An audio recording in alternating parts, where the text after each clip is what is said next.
Good evening. Welcome to the Calexico City Council, Calexico Redevelopment Successor Agency, Calexico Financing Authority regular meeting agenda. Today's Wednesday, August 17, 2022. The time is 5:35, and I'll take roll call. Mayor Javier Moreno here. Mayor Pro Tem Raul Ureña. Here. Councilmember Camilo Garcia. Here. Councilmember Gloria Romo. Here. Councilmember Rosia Arriola Fernandez. Thank you very much. We have a quorum. We are in a closed session. Call to order. Due to the declaration of emergency, this meeting is being held pursuant to AB 361, approved by Governor of California on September 16, 2021.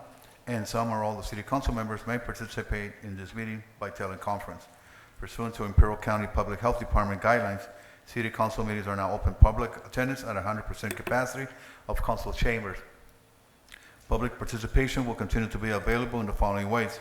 Members of the public are encouraged to watch the meeting via live stream at http://committeespectrum.org live at 6:30 p.m. or via the Calexico City Hall Facebook page at www.facebook.com City of Calexico CA.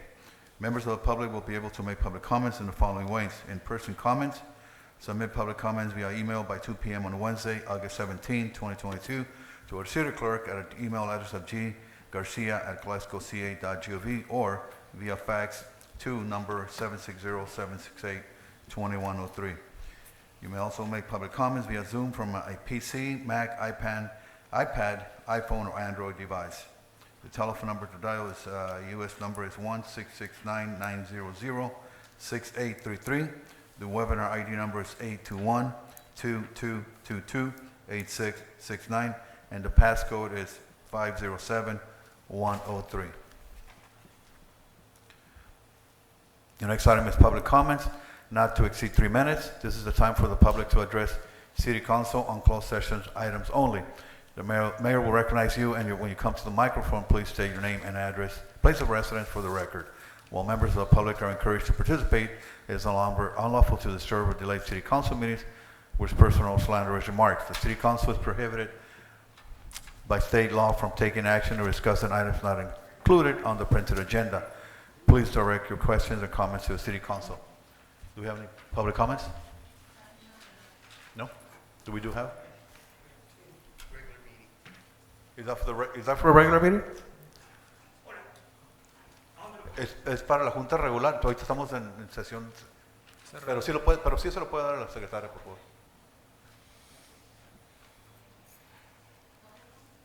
The regular? ¿Es para la junta regular? Okay. Okay. So no public comments on closed session items. 6:30. Adjourn to closed session. A closed session of the City Council, Calexico Community Development Agency, successor agency, Calexico Financing Authority, may be held in accordance with state law, which may include, but is not limited to, the following type of items: personal matters, labor negotiations, security matters, providing instructions to real property negotiations, and conference with legal counsel regarding pending litigation. The closed session will be held in the City Hall Conference Room located on 608 Heber Avenue, Calexico, California. Any public comments on closed session items will be taken before closed session. Any required announcements or discussions of closed session items or actions following the closed session will be made in the City Council Chamber at 608 Heber Avenue, Calexico, California. It is 6:37, closed session. Welcome to the Calexico City Council, Calexico Redevelopment Successor Agency, Calexico Financing Authority regular meeting agenda. Recording Today's in date progress. is Wednesday, August the 17th, 2022. The time is 6:39. I will take roll call. Mayor Javier Moreno is here. Mayor Pro Tem Raul Ureña. Here. Councilmember Camilo Garcia. Here. Councilmember Gloria Romo. Here. And Councilmember Rosia Arriola Fernandez. Thank you. We have a quorum. Please stand up for a pledge of allegiance.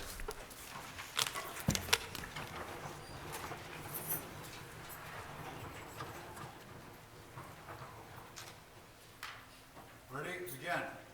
I pledge allegiance to the flag of the United States of America and to the republic for which it stands, one nation, under God, indivisible, with liberty and justice for all. Please remain standing. Mr. Garcia, can you help us with a mission statement? City of Calexico mission statement.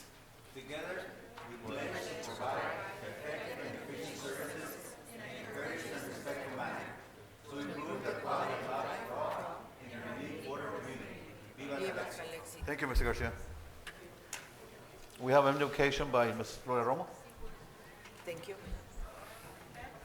Thank you, Lord, our God, for this opportunity to have this regular meeting. We ask you to give us the necessary wisdom to know how to protect and seek justice for all our citizens. Gracias, Señor Dios nuestro, por esta oportunidad de tener esta reunión regular. Te pedimos nos des la sabiduría necesaria para saber proteger y procurar justicia para todos nuestros ciudadanos. Amén. Amén. Gracias. Tome asiento.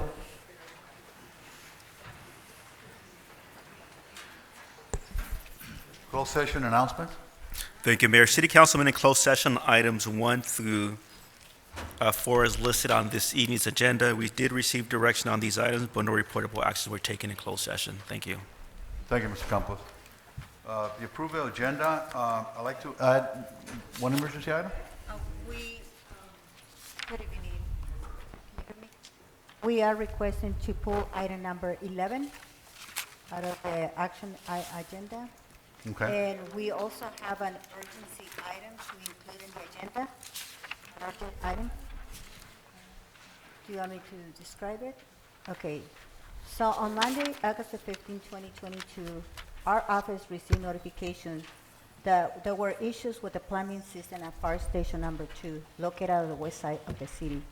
Said issues cannot be deemed to be fixable immediately, and therefore we're requesting your authorization to install a temporary mobile unit to continue operations.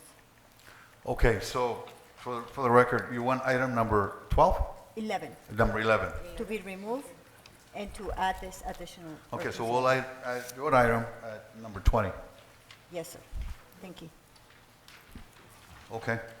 Need a motion to approve the agenda? I'll make a motion with those changes. Make a motion with the changes, Mr. Raul Ureña, and second by Mrs. Ariela Fernandez. All those in favor? Aye. Aye. Motion carried, thank you. Our next item is presentations.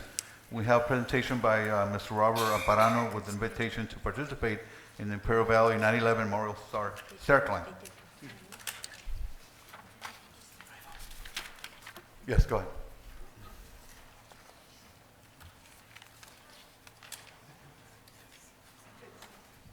Good evening. Sorry, I'm not Robert Amparano. Yeah, it looked like him. Thank you. Hello, City of Calexico citizens and council. My name is Matthew Zinn. I am a firefighter for the City of El Centro, and I stand before you today as the Vice President of the 9/11 Stair Climb Committee. I'm here today to present to you this year's 9/11 Stair Climb Committee. The event is taking place on September 10th, 2022. We're here to pay tribute to the 343 firefighters, the 60 public safety personnel, and all the rest who lost their lives that day. So, can we go ahead and play? I have a video to show. Can we go ahead and play the video?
So as you know, last year was the 20th anniversary of the attack in 9/11. We commemorate the effort of the fallen firefighters that day by climbing a total of 1,980 stairs, or there's an option to walk the track. You don't have to climb the stairs or anything. But we ask for everybody to come out and participate. It's a big community event, brings everybody together under one common memorial cause. Food, drinks, fireworks. It's very good family event. Registration and sponsorship levels. Registration is done online through National Fallen Firefighters Foundation. If you do it before, I believe it's the 9th, it is $25, and you'll be able to get your shirt the day of the event. If you do it after, I think it's $35. Sponsorship levels. You guys all have pamphlets I passed out. If you could turn to page 3 of it. These are the different sponsorship levels. The first level is, we kind of had some fun playing around with the levels this year. The first level is 343. That's the number of firefighters that lost their lives that day. And then you see what comes with the first level sponsorship. Sponsorship level 2, 413. That's the total loss of life of public safety and everything to this date, and it keeps going up. Sponsorship level 3, 9/11, of course, the day of the event, and sponsorship number 4, 2001, the year of the event. So I am here today to ask for support from the community to come out and get involved, and from the council to help sponsor and fund the event. And hope to see you guys there. Thank you. Thank you. Do we, Ms. Goldie, do we talk about doing something supporting this cause? Just for your information, I have been participating every year as an individual, as a captain for the event, and every year I think I have been able to raise somewhere in the $1,000. But it's in the raise of the funding is donations that they do. I register, and then people comes and donate. Like for example, if we were to register as the city of Calexico, everybody can go in online and make a donation of $5, $10, and so that way we all contribute to the cause. So I'm offering you, due to the financial circumstances of the city, I will recommend maybe I can pay for the $35 or $25, it doesn't matter, and then we can all come in and participate as the city of Calexico, As a team. as a team. Yes. Also, one thing the county and the other cities have been doing, I don't know if you guys have a wellness program through the city, but they've put it into their wellness program to help try to get support people to go out and they get wellness points for it. It's another way to do it. I don't know if you guys would be willing to do that. Also, we're looking for funding because we were donated a small portion at the fairgrounds that we're actually going to build our own 9/11 memorial there. So we need to get sponsorship and funding for that as well. Do you recall how much money was gathered last year? What's that, sir? Do you recall how much money was gathered last year from this event? You did get some money, right? What do you mean? This is sort of like fundraiser. You got some money out of it.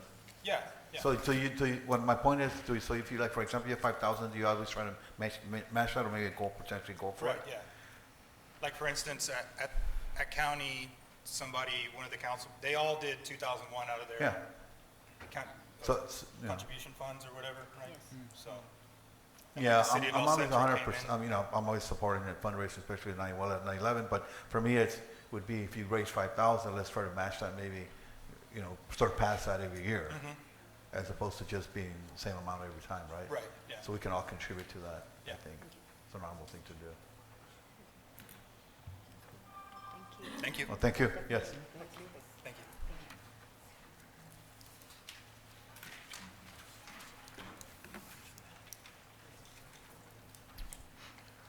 Our next item is the mayoral recognition for the Castro family for 50 years of transportation services to Calexico. This item was brought up to Mrs. Romo. We talked about this we have the family here, Mrs. Castro and his family. Do you want to talk about a little bit about this? Yes, thank you, Mayor. I am very, very, very happy for this recognition of the Castro family. I remember It's founder Don Luis Castro Garcia, rest in peace. As a very honest and hardworking person. Mr. Castro had a lot of vision for 50 years ago in starting public transportation in Calexico. Es un honor tener aquí a su esposa, la señora Micaela Castro, que está aquí con nosotros y se ve muy bonita, señora Micaela. Es un placer verla, Lupita, gracias. Gracias a la señora Micaela, como les digo, por estar aquí, porque ella ha estado un poquito enferma y estar aquí, pues verdaderamente es un honor verla. Y fue un soporte para su esposo muy grande.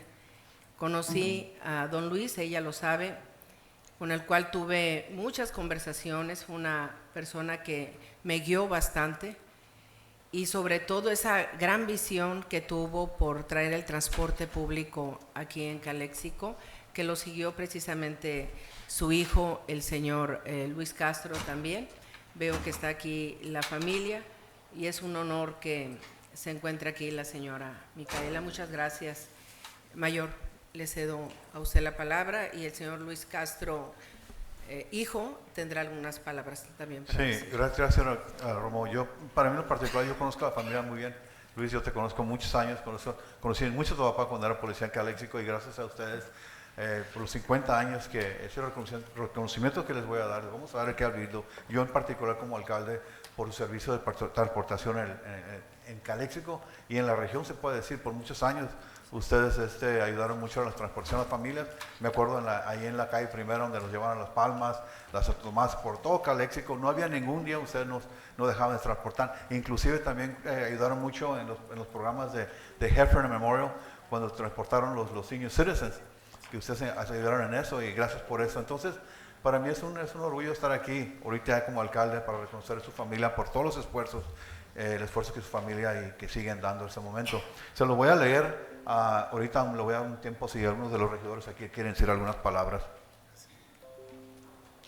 No, nomás ya pienso que ya se dijo la mayoría de lo que se tenía que decir. Nomás un cálido reconocimiento y felicidades por 50 años de servir Calexico. Una cosa que sí puedo decir de Calexico, y es algo que dije al entrar a ser comisionado de transporte, es que lamentablemente dentro de todos los recursos que se dan en transporte en el Valle Imperial, se le da menos a Calexico, pero Calexico siempre desde su incepción, aparte de que creó el transporte público en el Valle Imperial, gracias a esta familia y gracias a otras agencias, siempre ha sido la ciudad que más ha utilizado el transporte público y ahora tenemos que luchar para que se le dé esa digna reconocimiento y los fondos asociados para el transporte aquí en Calexico equitativamente con todas las ciudades. Así que muchas gracias. ¿Alguien más quiere decir algo?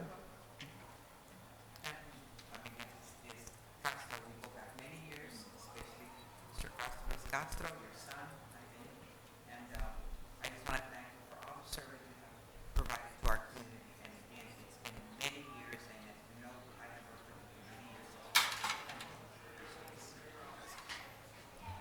years. Lo mismo, he tenido el placer de trabajar con el señor Castro en otras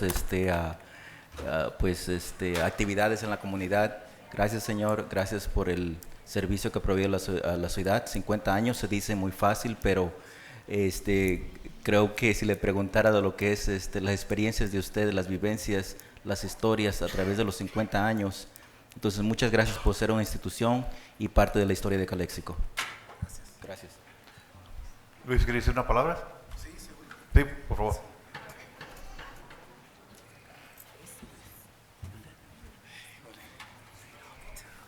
Bueno, pues primeramente, gracias, con respeto y gratitud, le doy las gracias al concilio por tomarnos en cuenta.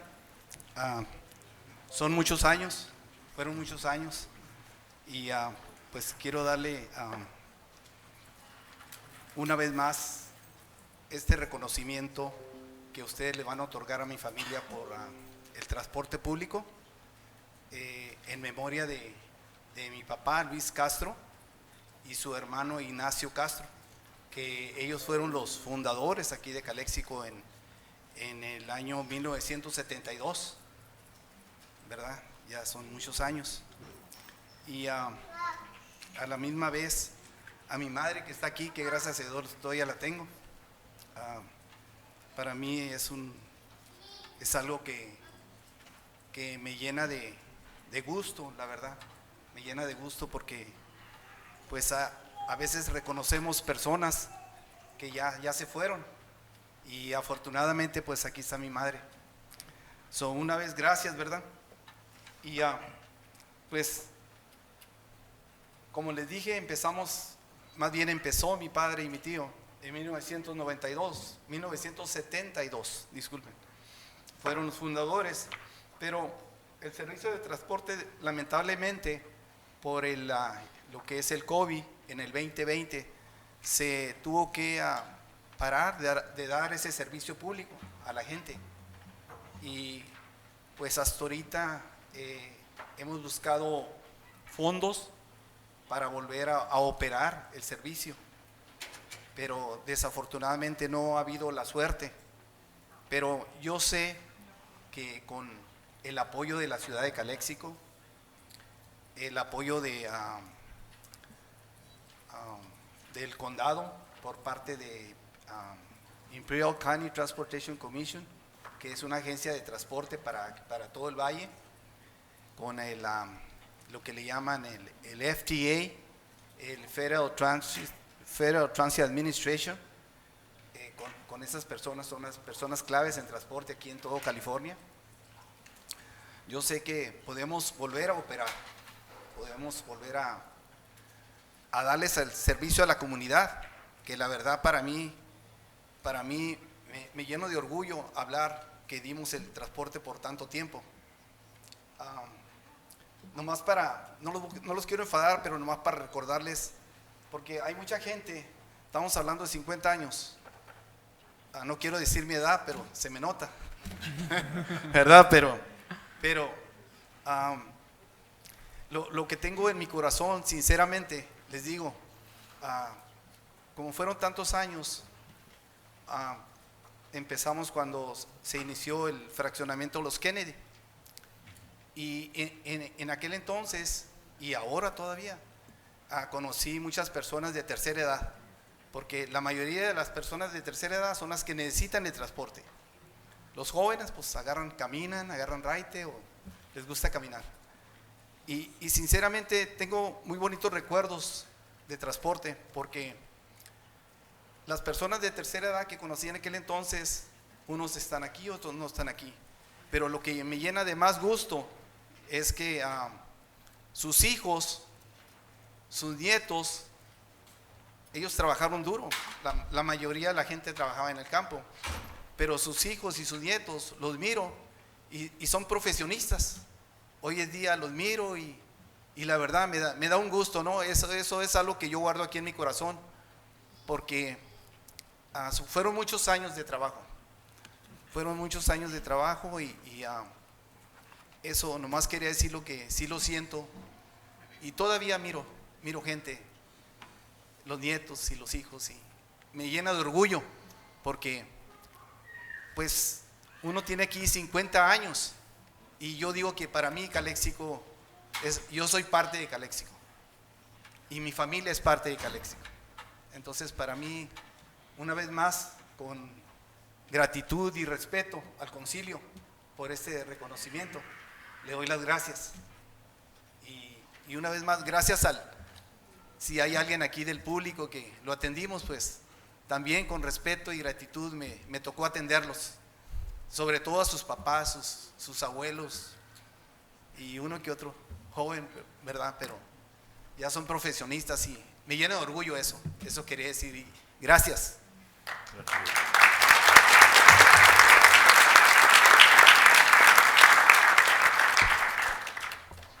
So the recognition reads like this: Familia Castro, Calexico Transit System, in recognition and appreciation of the Calexico Public Transit System and its founder, Mr. Luis Castro Garcia, and his family for providing 50 years of public transportation services to the community of Calexico and the region. Muchas felicidades.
Our next item is proclamation recognizing distinguished Calexico High School graduates.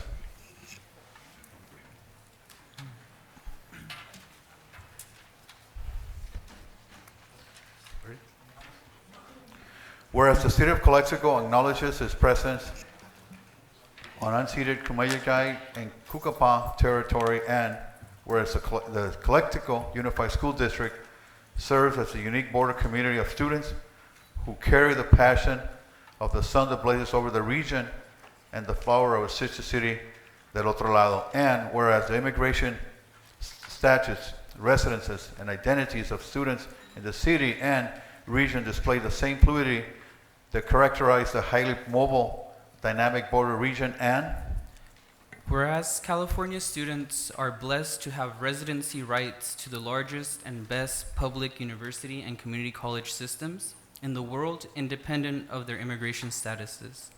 And whereas California's public university and community college systems are world-renowned, accessible to all socioeconomic classes to the best of our imperfect abilities. And whereas the youth are key to describing and understanding the dynamics of a changing world. And whereas the city of Calexico seeks the strengthen in partnerships with the Calexico Unified School District, Heffernan Memorial Healthcare, and the County of Imperial to solve the unique challenge of serving the highly dynamic and mobile border community for the benefit of all, and whereas the city of Calexico comes the partnership of the state of California and designating the most respective allocation and funding models to the new binational social, environmental, educational, health, and economic challenges found in California's border regions, and whereas the following students proudly represent a new generation of students who witnessed, documented, and participated by various means in the opening of a new chapter of Calexico municipal governance and Calexico academic achievements. And whereas the following students champion the social academic spheres for truth, justice, and completeness in the representation of the experience of the people in their beloved border communities. And therefore be it resolved that I, Javier Moreno, Mayor of the City of Calexico, proclaim and recognize Carla Hernandez, Ivana Garibay, Ángel Manuel de Dios, Monique Ureña, Camilo Garcia Jr. and Commissioner Carlos Fitch for their achievements, representation, and advancement in the academic understanding of our unique border communities represented herein. Lo voy a decir en español. Considerado que la ciudad de Calexico reconoce su presencia en territorios nativos no cedidos Cumanijay y Cupapá, que el Distrito Escolar de Unificado de Calexico brinda y ejerce los derechos educativos de una comunidad de estudiantes únicos, fronterizos, que cargan el ardor del sol de estas tierras en su desempeño y los sabores de nuestra ciudad hermana del otro lado, que los estados migratorios, las residencias e identidades de los estudiantes de esta ciudad y esta región demuestran la misma fluidez que caracteriza esta región fronteriza, almante móvil y dinámica. Que estudiantes californianos son bendecidos de tener derechos residenciales a los sistemas de universidades públicas y colegios comunitarios más amplios de alta gama, independientemente de sus estados migratorios. Que el sistema universitario y de colegios comunitarios californianos son lo más accesible posible para estudiantes de todas clases socioeconómicas en nuestras capacidades imperfectas. Que la juventud es elemento clave para describir y comprender las dinámicas de un mundo cambiante. Que la ciudad de Calexico busca cementar sus asociaciones con el Distrito Escolar Unificado de Calexico, Distrito de Salud Jefferson Memorial y el Condado de Imperial para resolver los retos de hacer valer los derechos educativos en nuestra comunidad fronteriza dinámica y altamente móvil en beneficio de todos.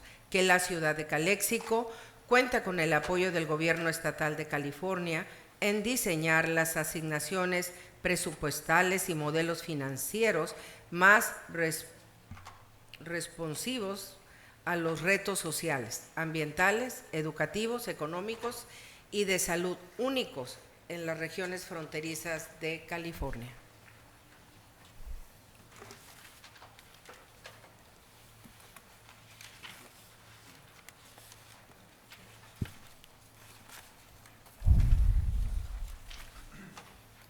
Sigue la señora.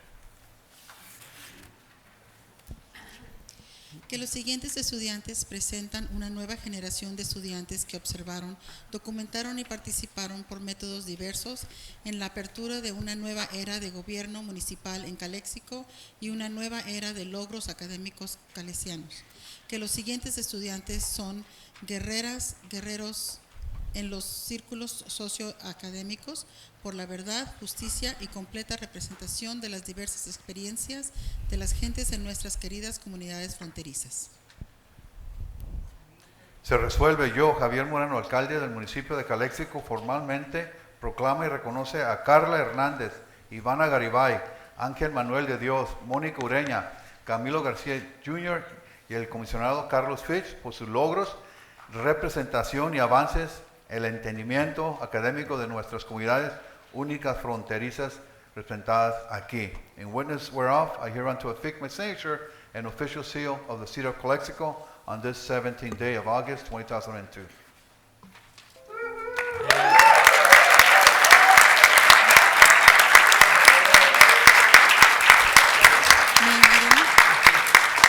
Mayor Moreno. We have somebody.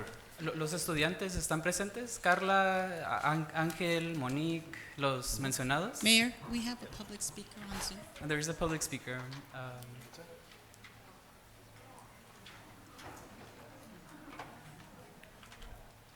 So we have a public speaker on this subject? Who's that? In there? Okay, go ahead. Okay.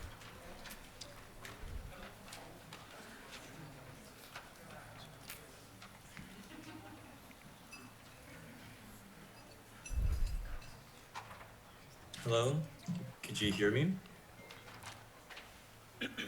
Am I heard? Hello, Could you speak a little louder, please?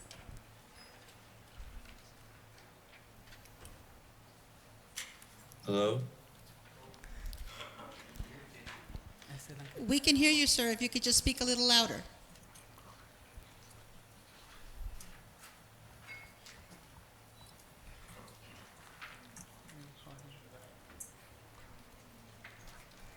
Okay, hello, can you hear me now? Hello? Hello? Hello? Hello? Can you hear me? Hello? A little louder? Okay, give me a second.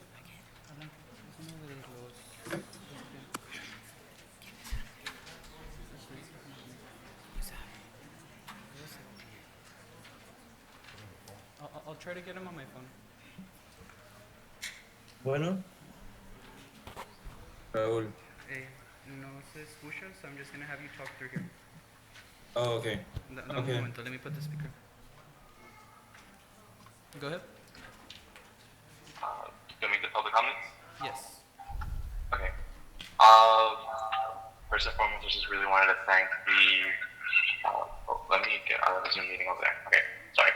First and foremost, just wanted to thank really quick the city council. I could not make it. I'm currently on campus for the fall, so I just wanted to really first thank all of you for the recognition. I'm also here as well as a co-founder for Familia del Valle, which will be recognized later on. I just really want to say that, and also, a lot of my journey is very much comes from helping others and helping the community, and especially the unhoused community and businesses. So I hope in the future, we can all come together and keep moving forward. And just really want to say thank you. It's a really short public comment, and as well, I do want to recognize that opportunities that we may all come together and take, things like the Hardwell funds, to finally be able to implement them, finally be able to get together and get our voices out. So again, thank you, and I really am grateful for this opportunity and for this recognition, and thank you so much. And I'm so sorry I could not be there today, but if there is a item or something, my parents, actually my mother and my sister are in the second row. Norma de Dios and Montserrat de Dios should be there, and they'll be in my place. Thank you. Awesome, thank you.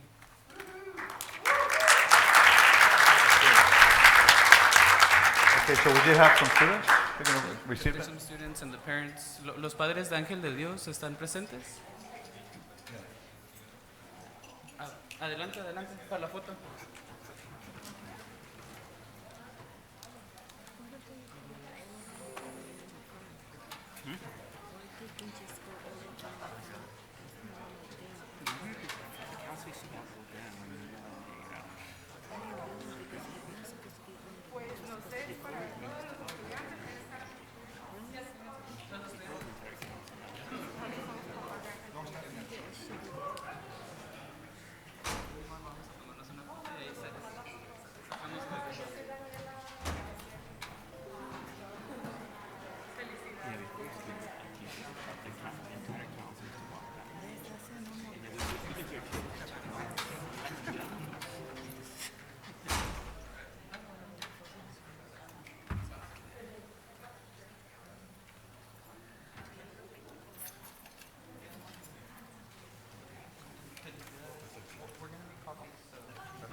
Our next is proclamation recognizing survival aid organizations serving the unhoused community in Calexico. Whereas the rising cost of living in concert with other developing socioeconomic factors in the national and global economies have unfolded into deepening inequalities in the 21st century, producing a rising of homelessness across the state and the nation, and whereas Calexico renters, homeowners, and low-income homeowners more specifically face a cost of housing to income ratio, housing burden across various measurements included in SCAG's Southern California Association of Governments' most recent pre-certified local housing, citing 5-year estimates from the American Community Survey from 2014 through 2018, updated for April 2021. And whereas California Department of Education Data Quest figures show Calexico Unified serving high incidences of homeless students in our community, and Whereas people without housing are human beings with equal rights guaranteed to every person under the Constitution of the United States and the Constitution of the State of California. And whereas border communities experience unique economic dynamics that mask the true magnitude of U.S.-originated homelessness due to the availability of more affordable housing in Mexicali, available to U.S. citizens despite Mexican residency requirements. And whereas the transfer of underhoused and unhoused individuals to the Mexican housing market causes devastating gentrification for Mexican nationals without access to sources of income in dollars, devastating environmental impacts from the loose construction regulations on the Mexican side, and an increase of daily vehicular idling hours at the border. And Whereas the regional Southern California housing crisis brings migrations of unhoused and underhoused people to our county for larger cities, and whereas a regional approach to serving those aforementioned people is needed on both sides of the border, and whereas survival a organization like Brown Bag Coalition, You-led Families del Valle, Calexico Chains, and Imperial Valley Black Lives Matter translationally distribute, eso está muy difícil, suburban food, equipment and information, and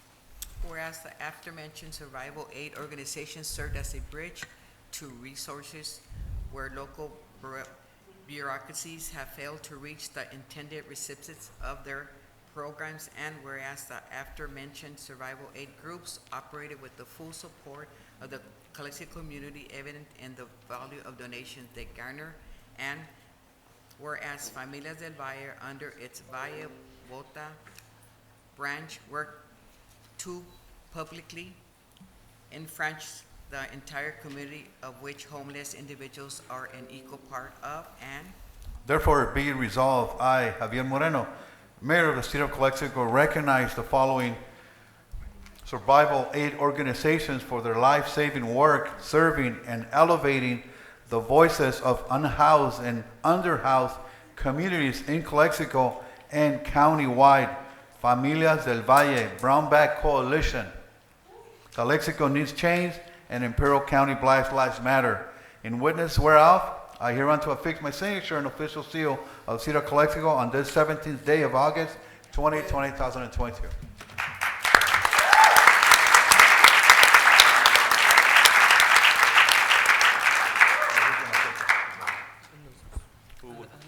is there anybody from the organizations representing these Maribel's four here. organizations? I see Wesley, Black Lives Maribel. Matter is here. Come up here. Vénganse para Who arriba else? para la foto. Maribel, Doctor, Ismael, Doctor, Calexico Needs you coming Change. up? No? Okay. No? Anybody else? Okay. Maribel. Me falta Familias del Valle.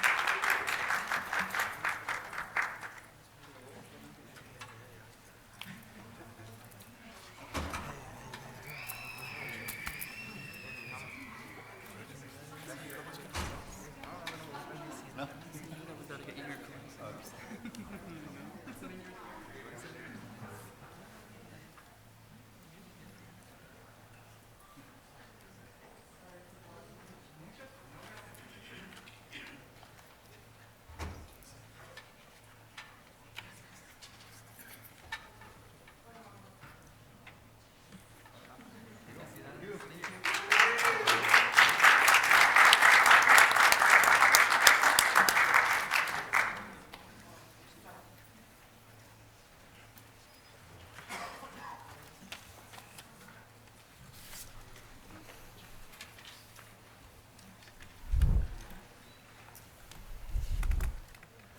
Okay, moving along. Thank you very much. Next item is an announcement. These proceedings may be viewed on the City of Calexico website at www.calexicocca.gov the Friday following the City Council meeting. Committee office hours with Mayor Moreno will be held by appointment. Please contact the City Clerk's office at 768-2102 to schedule an appointment.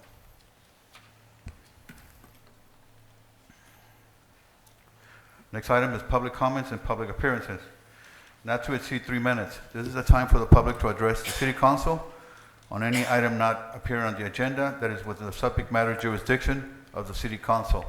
The mayor will recognize you, and when you come to the microphone, please state your name and place of residence for the record. While members of the public are encouraged to participate, it is unlawful to disturb or delay the council meeting with personal or slanderous remarks. The city council is prohibited by state law from taking action or discussing items not included on the printed agenda.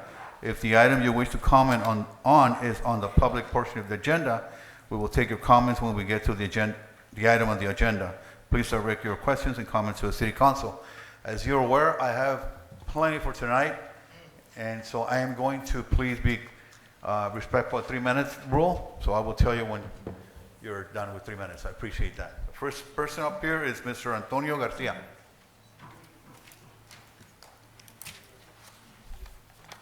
Good evening. Good evening. Hi, I'm not here to get on anybody's case, but before I go any further, I want to recognize the parents and the kids that had just left. They had games at 7 or something, and they were here. The parents came, and the kids had to go. Anyway, I want to recognize them. I'm here on behalf of the CPAL, the Calexico Parents Athletic Association. We have a couple of events coming up, and I need to let you know. We have our first ever binational tournament scheduled for November 5th and 6th, in which we will have up to 60 teams participating from the U.S., from California, Arizona, and then basically all of northern Mexico, Chihuahua, Baja California, Arizona, Sonora, and those neighboring states. They will be here. Me saying that we are desperate in need of some quality fields to play. That is out of my hands. I just want to let you know, whoever's in charge of that, please help us. We need your support to get those things done as soon as possible, or to take care of them and maintain them so we can use them. Whatever we have as fields to be able to have this tournament. We also are going to have a gala dinner dance fundraising event October 14th at the Parish Hall. That's the one I know it. I may have changed names, but it's by our Calexico Guadalupe, Our Lady of Guadalupe Church, the hall next to it. It'll be October 14th, and it's a fundraiser. So we'll eventually let out know the prices for tables or what it is that they're going to charge to raise funds for the tournament itself. Okay. On other issues, we want to recognize a couple of individuals that helped us. We have a tournament. We're going to send 2 teams to a tournament in San Bernardino, California, this Saturday and Sunday. Chief Jesus Serrano, thank you so much for your support.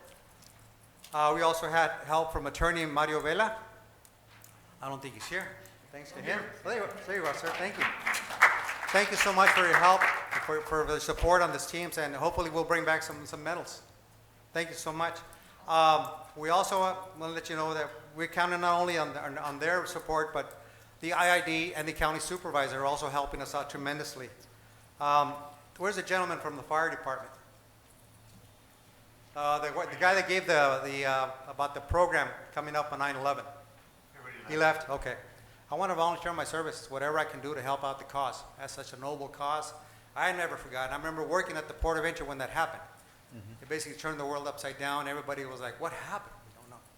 But I want to help. My nephew's a captain with the county. So I'm just sad he left.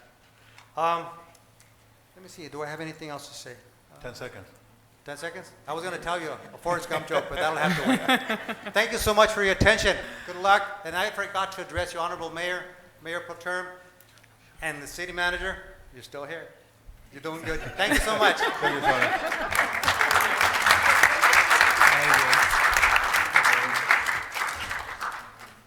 Thank you, Tony, for staying on time. Our next speaker is Leticia. Yes.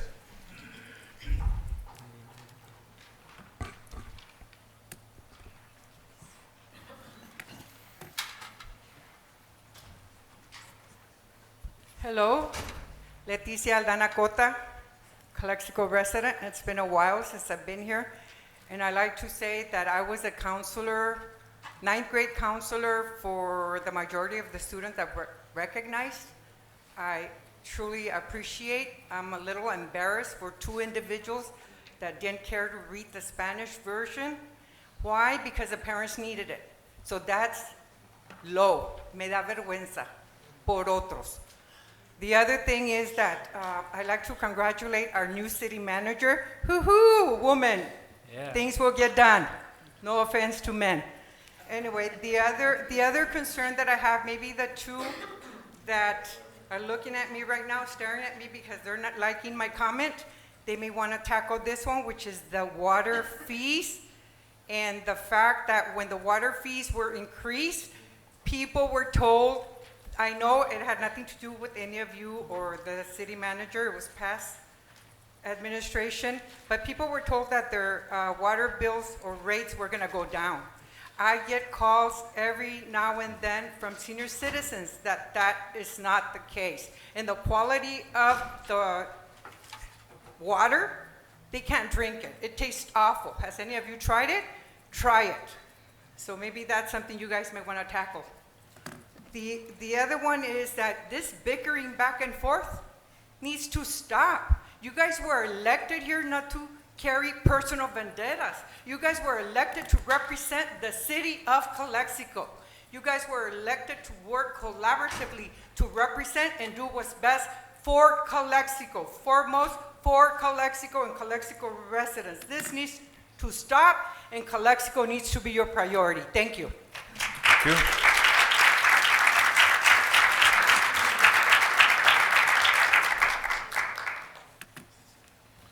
Our next speaker is Norma Aguilar.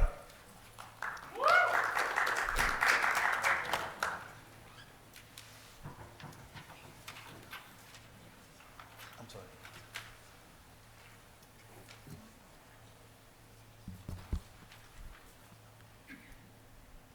I too have my alarm. Good afternoon or good evening. My name is Norma Aguilar, 839 Heber Avenue.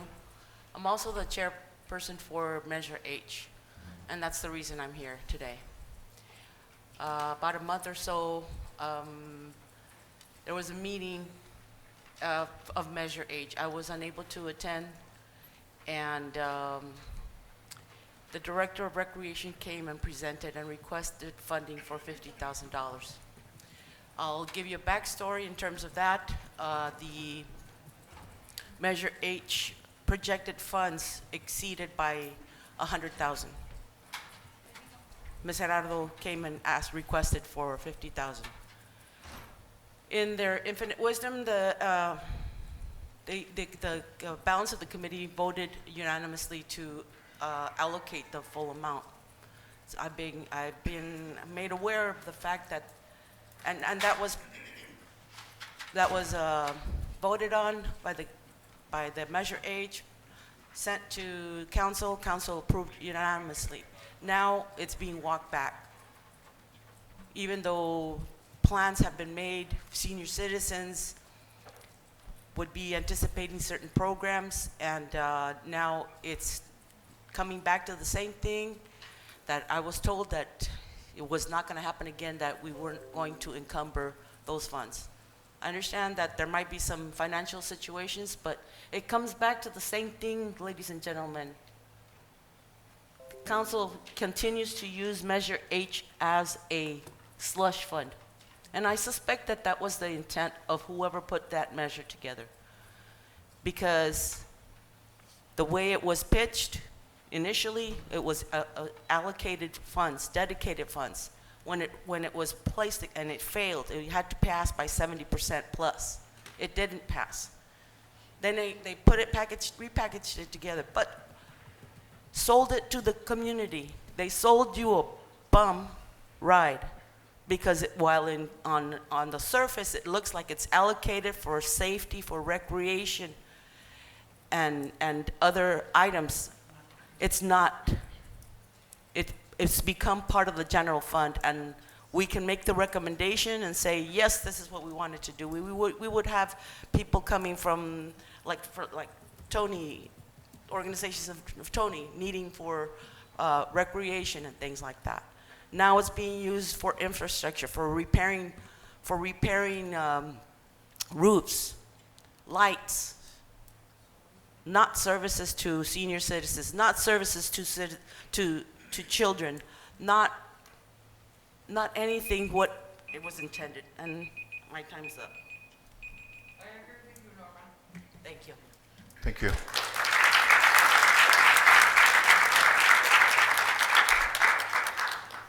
Our next speaker is Daniel Gamboa.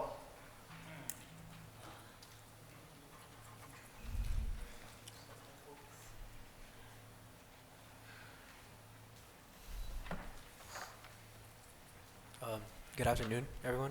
I'm Daniel Gamboa again. I'm one of the pool managers, only one out of two.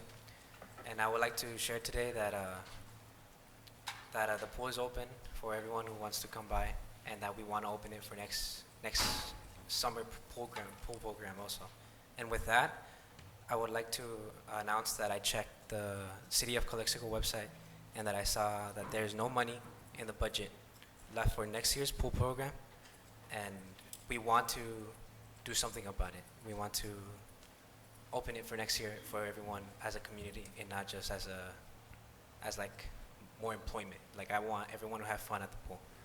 I am planning on coming here with the other pool manager and the staff members at the next staff meeting, which would be on September 14th, if I'm not wrong.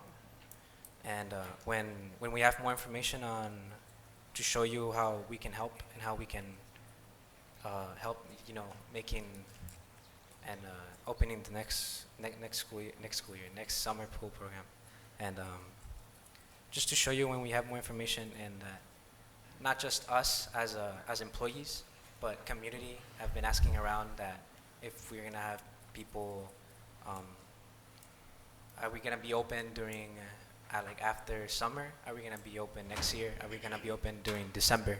And stuff like that. Like, they just keep coming in, request after request, if we're gonna keep open and for more days and for more time, because they want to have fun with family and friends and stuff.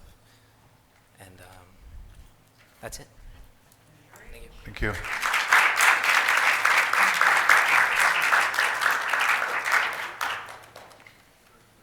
Our next speaker is Eli Lopez.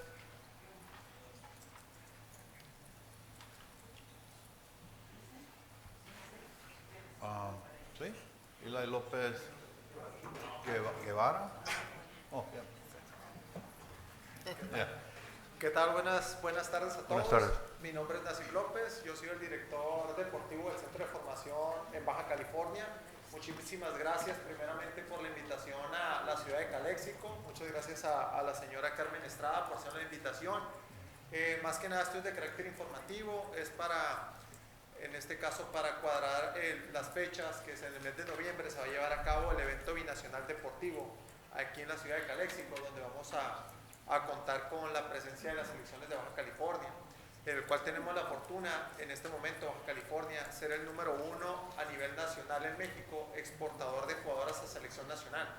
Entonces vamos a poder contar con las diferentes ramas, varonil y femenil, para poder llevar a cabo este evento de carácter internacional, en el cual también pues va a vestir mucho a la ciudad de Calexico, a Baja California. Va a ser un honor para nosotros estar por acá con ustedes, para dar el impulso y el crecimiento a la ciudad, y también para unir fuerzas. ¿Para qué? Para el crecimiento de manera positiva, ¿no? Entonces, agradecerle a la señora Carmen nuevamente, en este caso y al grupo de trabajo, que están haciendo un trabajo espectacular. ¿Para qué? Para que crecer en el tema deportivo, porque si empezamos del tema de las raíces, todo va a empezar a funcionar en este caso.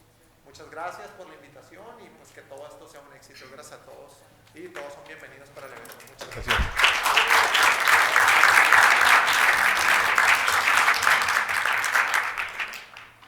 Carmen, usted sigue.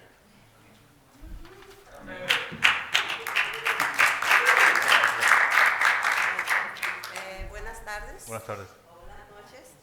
Pues aquí estamos. Tenemos ya todo listo para empezar el binacional. Tenemos el apoyo total del condado, el apoyo total del IID y el apoyo de varias organizaciones que están unidas a nuestro programa Calexico Parents Athletic Association. Ustedes no saben la infinidad de coaches que estamos unidos en este programa Calexico Parents Athletic League. Pero lo que ocupamos ahorita es el apoyo de la ciudad y estamos en las manos de ustedes para que nos apoyen. No tenemos parques. Ahorita venimos a exigir, ya no a pedir, a exigir que den dinero para parques. Vengo apoyando a Lili Palomar, que necesita $1 millón para terminar el gimnasio Giver. Ella no puede terminar este campo. Está en sus manos. Exigimos que le den el apoyo a Lili Palomir para tener ese proyecto de gimnasio. Aparte, $1 millón para parques. Ureña, Gloria, están en sus manos. Por favor, no sé de qué manera pedirlo. Estamos muy mal en parques. No sé de qué manera decir, pero les exigimos. Porque para nosotros brillar en el binacional tenemos que brillar en campos. Y aparte, la seguridad. ¿Qué es la seguridad? El departamento de policía, que le den el fondo para que contrate los oficiales. Eso es todo y nos van a tener contentos a la comunidad. Muchas gracias.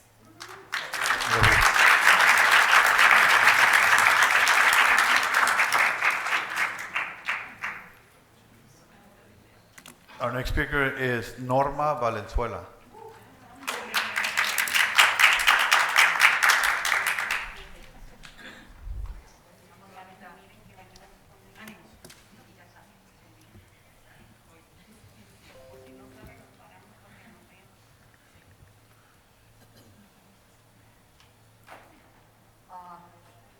Bendecidas tardes, noches al presidio, bendecidas tardes, noches a los aquí presentes.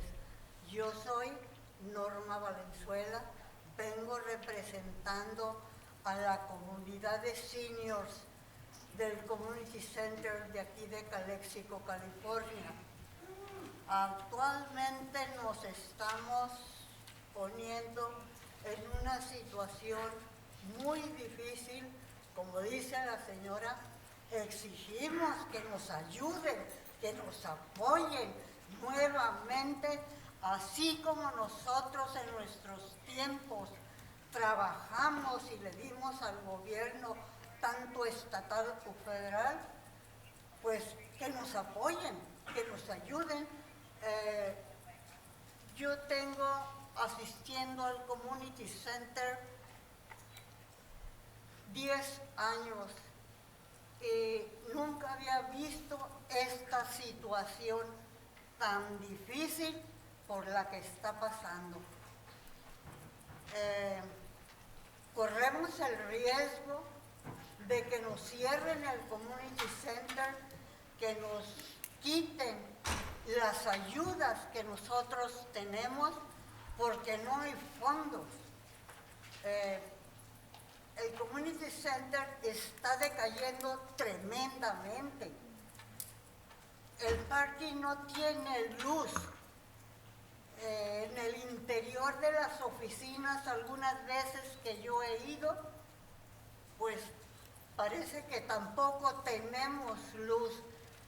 Es muy conocido que aquí lo que falta que un técnico revise las eléctricas para que no vaya a suceder algún problema.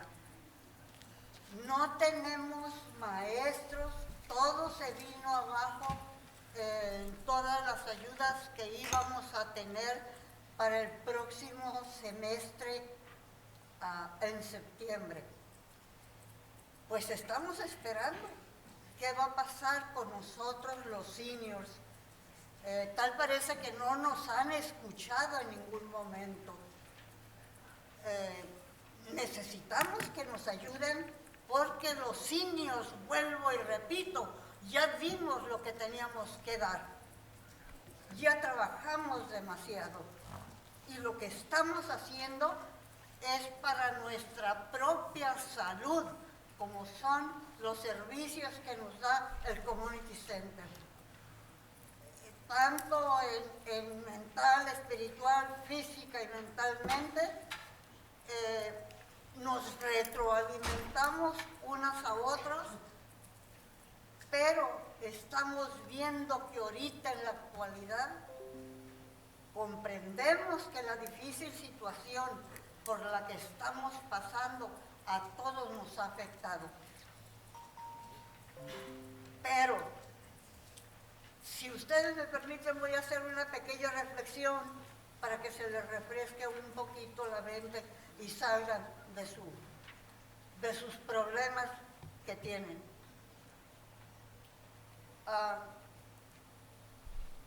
Cuando los lobos buscan un mejor alimento y agua, esos lobos se trabajan en 4 fases. Primero es los lobos más viejos, por la sabiduría que tienen, por todo lo que han caminado en la vida. Siguen los enfermos, lobos enfermos. Enfrente, primer lugar, siguen los más jóvenes y fuertes que custodian a estos lobos ya viejos y cansados, pero tienen la plena seguridad de que si pierden a un lobo viejo, se van a perder toda la manada. Seguimos con el líder del lobo, con mucho orgullo, camina de 1 metro a 2 metros de distancia, protegiendo con mucho orgullo, sin vanidad, porque es el líder, que se supone debería de estar enfrente, pero él va hasta atrás. Ese lobo que va atrás va custodiando al tercer equipo de manada, que son los de mediana edad. Moraleja, ustedes que son grandes líderes y que nos pueden ayudar, que pueden pedir que le autoricen al Community Center una partida de dinero para que nosotros podamos continuar para nuestro mejoramiento de vida. Yo los exhorto que salgamos de nuestra comodidad y vayamos a ver cómo trabajan los seniors. Mal dicho que dicen los seniors se van a divertir. No. Cada uno de los seniors que estamos allí nos retroalimentamos mutuamente con los excelentes maestros que hemos tenido. Eso es lo que hacemos, porque para divertirnos tenemos el comedor. Podemos en el karaoke, podemos juegos de mesa, podemos bailar. ¿Por qué no? Hasta echar novio. Entonces, gracias. por favor les pido, agenden una cita para el próximo, vayan por sus propios ojos y vean qué es lo que hacen los seniors ahí. Gracias. Y que regrese la bohemia.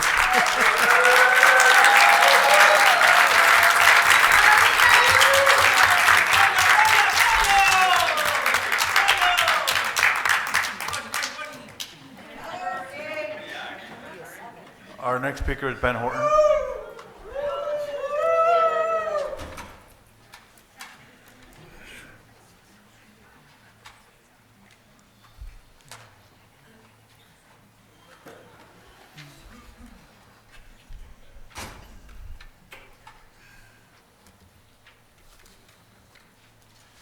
City Council, distinguished members of the community. My name is Ben Horton, Calexico resident. What I'm about to say, I do not say this with malice. I come to you in a humble state, but I do come to you to make my points across. In reference to the meetings here, and I think we had an understanding, if the meeting is going to be in English, it should have a translator for Spanish. If it's going to be in Spanish, it should have a translator in Spanish or English, vice versa. This is called transparency. And I'm sure our counselor can explain that part when you're having a meeting to be open for all. In reference to Highway 98, I'm sure a lot of you have seen that they're working on it again. Caltrans is doing an emergency fix on it. The bond is still enacted. They're looking for a contractor to come in to complete all of it. The reason why they're doing an emergency is a lot of the businesses complain, and my broker went to San Diego to complain about what was taking place. Another thing is the city council, let me see now.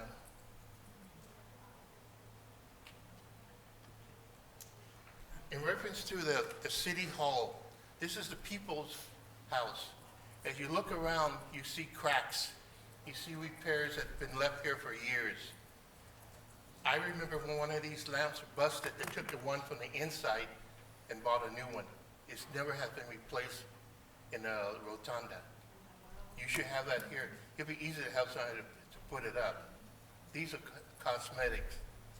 If you're gonna have a house, you take care of it, it keeps the value. Now, there's one thing that I come to you, I had a meeting, I'll make it real quick, with some parents in reference to endangerment of children. There's a police report, I believe, that's pending in reference to one of the councilmen. I would like to know what the disposition of that police report is, if you can say. And then another thing is that the parents talked about certain issues with councilman candidate, or of course, should say, they're running for office activities in Mexicali. That I have to be careful about. But I did have a meeting in Mexicali with some attorneys, and they're looking into it. That is all that I have to say for now. Thank you.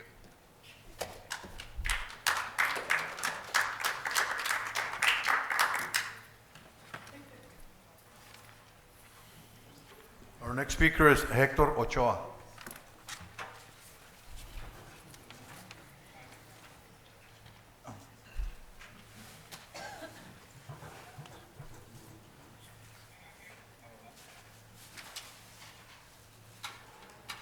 Good evening.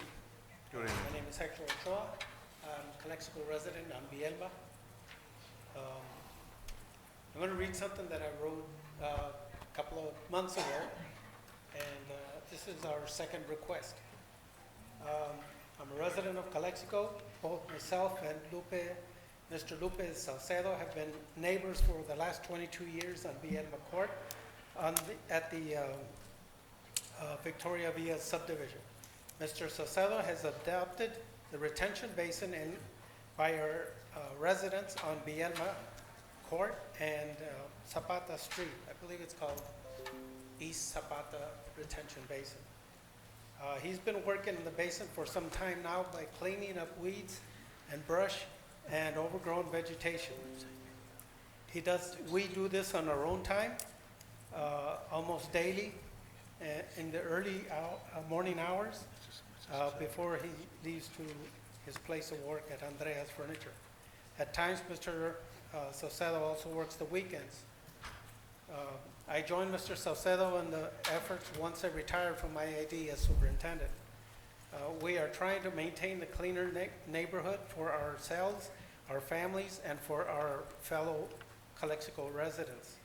The retention basin is a very vast area with enormous amounts of upkeep. Needless to say, it keeps us both very busy.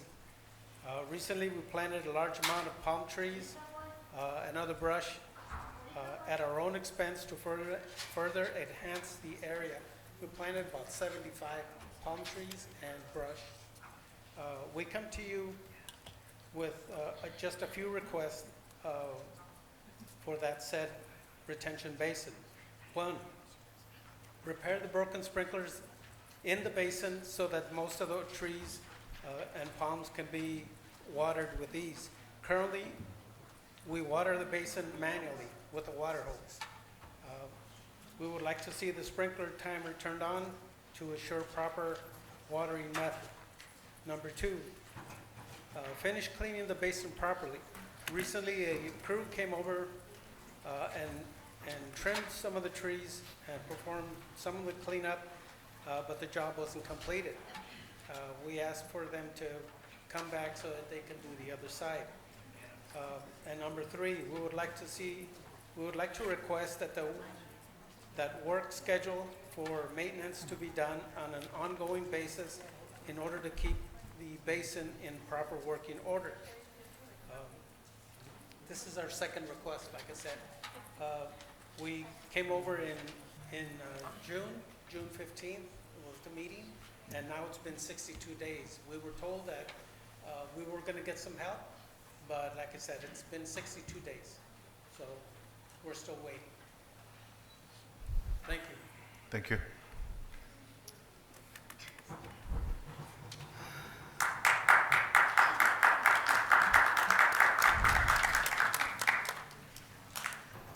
Our next speaker is Guadalupe Salcedo.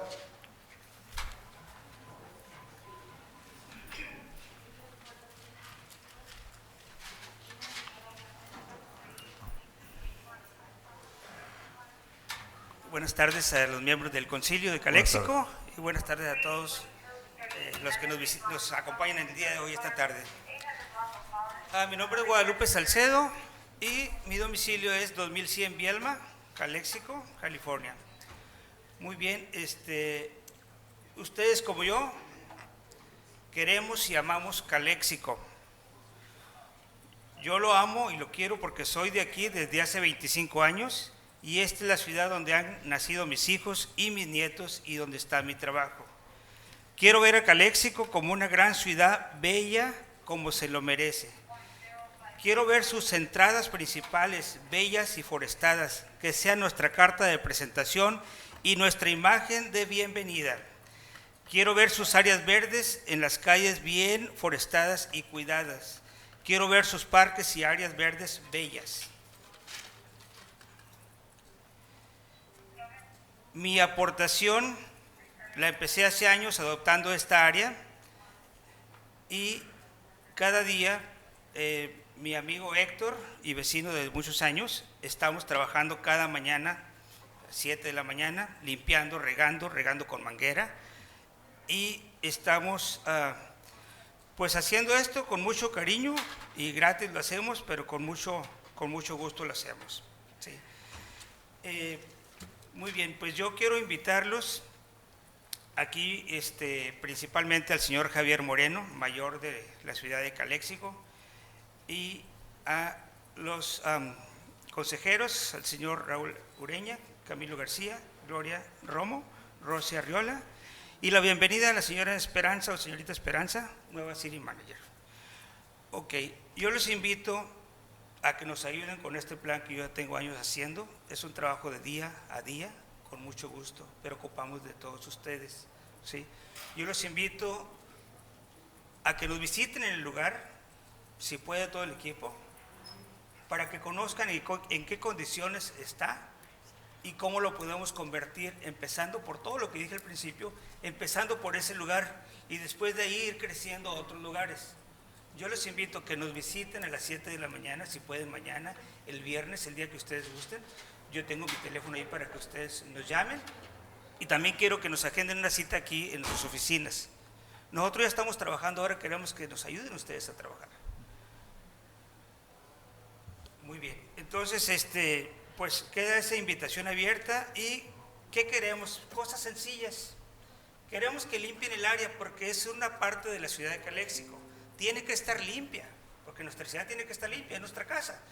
Número 2, ya está instalado el sistema de riego, que lo reparen y se riegue. Y número 3, que le den mantenimiento. Son 3 cosas bien básicas, que es lo mínimo que podamos hacer por nuestras áreas verdes. Empiecen por donde ustedes gustan en esto, pero yo les invito a que empecemos por ahí, porque ya estamos trabajando en eso. Entonces están invitados, por favor, ¿sí? Ayúdenos Y sabemos que hay muchos problemas en la comunidad, pero cada quien vemos algo de la comunidad y todos podemos aportar. Yo, por último, no sé si ya me queda tiempo o no, yo solamente quiero decirles que no están solos ustedes, ni nosotros estamos solos. Somos un equipo y somos gente que vivimos aquí en Calexico. Yo, cuando ustedes anduvieron en campaña, yo estuve en los mítines de ustedes y ustedes eran gente como nosotros, que dijeron, queremos ir porque hay muchas cosas que no nos gustan, que se están haciendo. Y ustedes quisieron hacer un cambio, por eso entraron aquí, ¿sí? Ahora, es un equipo muy grande para hacer el cambio, para dividirse las tareas, es un equipo muy grande. Pero yo les quiero decir que la responsabilidad de manejar esta ciudad es de ustedes. La responsabilidad, porque nosotros votamos por ustedes. Ustedes fueron a pedir nuestro voto. Nosotros votamos por ustedes, ¿sí? Esa es la responsabilidad de ustedes del día a día. Sé que tienen muchos colaboradores, ¿sí? Pero nosotros no votamos por ellos. Ellos pueden trabajar mal, más o menos, o pueden trabajar bien. Nosotros a ellos no les vamos a reclamar, porque nosotros no votamos por ellos. Pero si ustedes quisieron hacer ese cambio, que los que no estén trabajando bien aquí en Calexico, que no se los lleven a ustedes entre las patas, porque ustedes tienen un compromiso con nosotros, ¿sí? Entonces, por favor, lúzcanse. Es un orgullo para ustedes que estén sentados ahí. Y esto pasa a la historia de sus vidas y de sus hijos y de sus nietos. Pero vengan a hacer con el corazón las cosas. Esto es de 7/24 y trabajar no peleándonos, unidos. ¿Qué puedo hacer yo? ¿Qué podemos hacer? Por favor, votamos por ustedes. El compromiso de ustedes. Dice ahí la misión de la ciudad que hacer servicios eficientes. Entonces ustedes supervisen a su gente y las personas tienen que rendir servicios eficientes. El que no esté ahí, no lo tienen que tener en su equipo. Recuerden, aquí no hay culpables más que uno mismo. Si yo hago un mal trabajo, pues que no me quejes y luego me corren. Entonces, el único compromiso es de ustedes, que votamos por ustedes. Por favor, no sé cuánto tiempo les quede, pero confiamos en ustedes, ¿sí? Y cuenten pues conmigo o con mucha gente, porque todos tenemos que hacer de Calexico nuestro orgullo. Aquí vivimos, de aquí somos, y podemos hacer cosas grandes. Y ustedes pueden pasar a la historia, que si se tuviera que repetir el periodo, ustedes dijeran, voto por él otra vez, y que no digan, no, por él no voto. No pierdan la oportunidad. Nosotros en ustedes confiamos. Por favor. Gracias. Yo estoy esperándolos, como dijo mi amigo Héctor. Vinimos, les dije que ya tenemos meses esperando, años esperando. Hace 62 días vinimos aquí. Yo cada mañana salgo a hacer el trabajo y mirar si hay alguien de la ciudad ahí. Cada día estoy esperándolos a ustedes. Cuenten conmigo y pues confiamos en ustedes. Muchísimas gracias. Que Dios nos cuide y nos bendiga a todos, y vamos haciendo muchas cosas por Calexico. Gracias.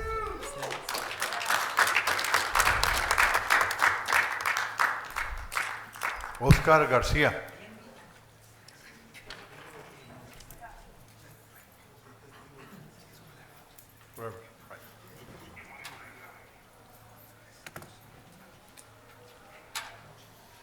Hello. Good afternoon. My name is Oscar Garcia. Hi, people of Major, people of the councils, people of Calexico. I'm here to support Ms. Estrada with the CPAA Association, the soccer teams, the soccer leagues. We were here like 2 months ago, probably, talking about the parks, talking about the conditions of the parks, right? And we're still here again for the same situation, right? I know that we are doing great things together. I know that you guys are supporting us. And Ruben, right? And Raúl. Raúl, I'm so sorry. No, You were in the park last Friday when you talked to us about how much you guys are doing for us, and we appreciate that. But I feel that it's not enough yet. I feel that, yes, we're winning parks, we're taking care of new parks and everything, right? But it's hard to believe that we're going to have a binational tournament in a couple of months, and we don't have a great field to play soccer. We don't have a good field to play sports. We're not enough. We don't have benches to seat people. We don't have restrooms. We don't have. It's hard to believe that we played the final last Friday, and I take my family and friends, and my daughter was not able to go to the bathroom. It's hard to believe that it's impossible to take our family there because we don't have nothing to offer to them. We just can play the park for 1 hour, 2 hours, but we're talking about over 120 teams. We're talking about more than 2,000 people, young players, since like 5 years old to, I have my 30 people on my team from 17 years old to 35, and they want to take their family with them. We want people to go and enjoy the sports, enjoy the only thing that we can do right here in the valley, right? We don't have too much to offer like a community when we talk about sports, when we talk about activities for the young people. And we need to keep going. We need to keep going. We need those fields 100%. I know that we're working on the money-wise, like, hey, you know why, we have support you guys with this field, this park, but we still need your support. And I'm just here to tell us that I appreciate everything that you guys do for us, but we need to keep pushing, basically. We need to keep pushing to get those parks. If Mexicali is coming, if Baja California is coming, we have great players. We have great athletes that they need support, not just in soccer, on all the sports, not just for the gym, not just for whatever activity they do, but we need to support our young people to be out of the streets on the gangs members with drugs and everything like that. We need to have something for them. And I'm one of the coaches that they have those kids and try to improve their kind of life for the kids. And I need you guys, basically. And thank you very much for your time. Thank you.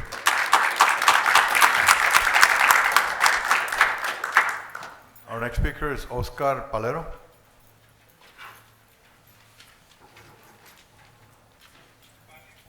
I'm David Garcia. I was going to go before Oscar.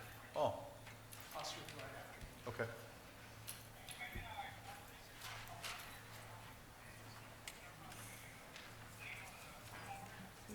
Good evening. My name's David Garcias.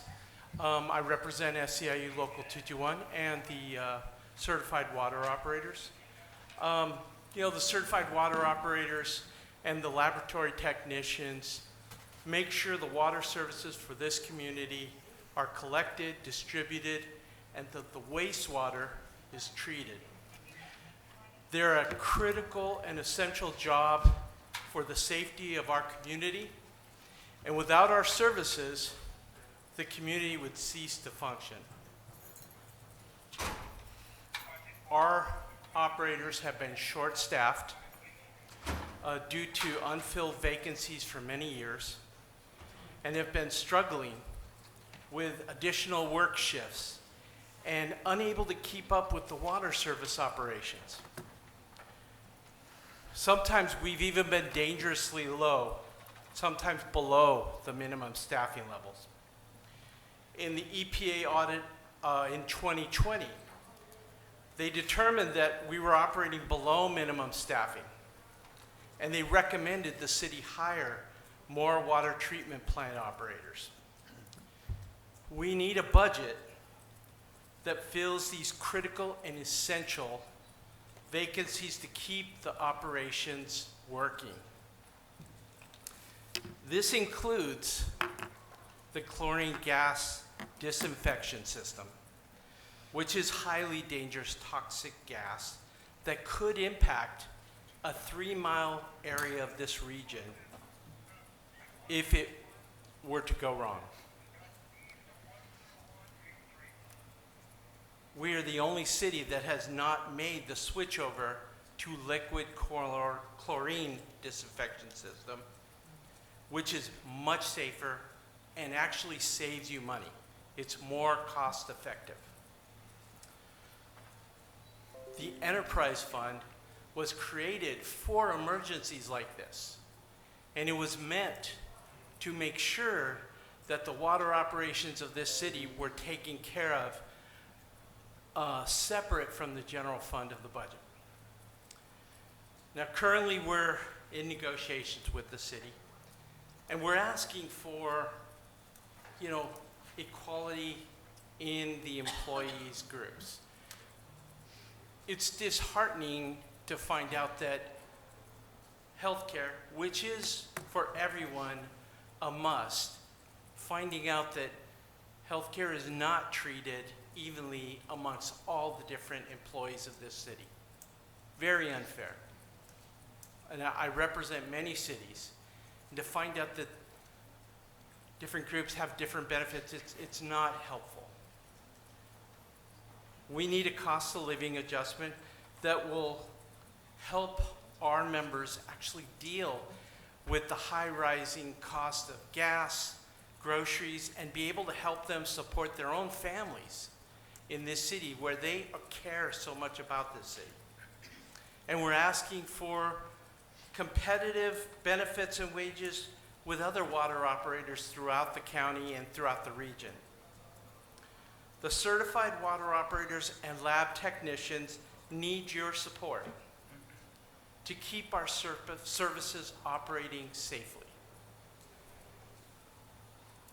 We would be happy to provide any additional information if you would like, but the valley and the city rely on the water so we can all thrive. Thank you very much. Thank you.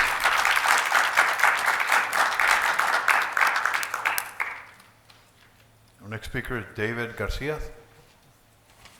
Yeah.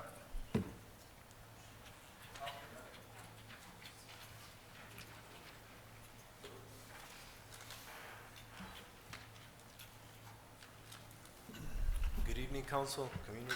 Good evening. My name is Oscar Palero. I'm a water plant operator here for the city of Calexico. I'm just here today to bring up a couple items so you guys can get some more information, as well as to continue to have your support on these items and hopefully answer any questions in the future you guys might have. First off, like David said, it's a very important industry. The city relies on the water and then the wastewater. Currently, we're working day and night there. There's an operator right now at the water plant who works 12 hours. There's a main break at midnight, 1 in the morning, Christmas Day, New Year's Eve. Everyone's partying, saying cheers and whatnot. People go to that main break. There's times that the operators go in at 2, 3 in the morning. Next day, they got to go into their shift at 6 in the morning. Us personally, I can say that I've worked 3 weeks straight, 12-hour shifts.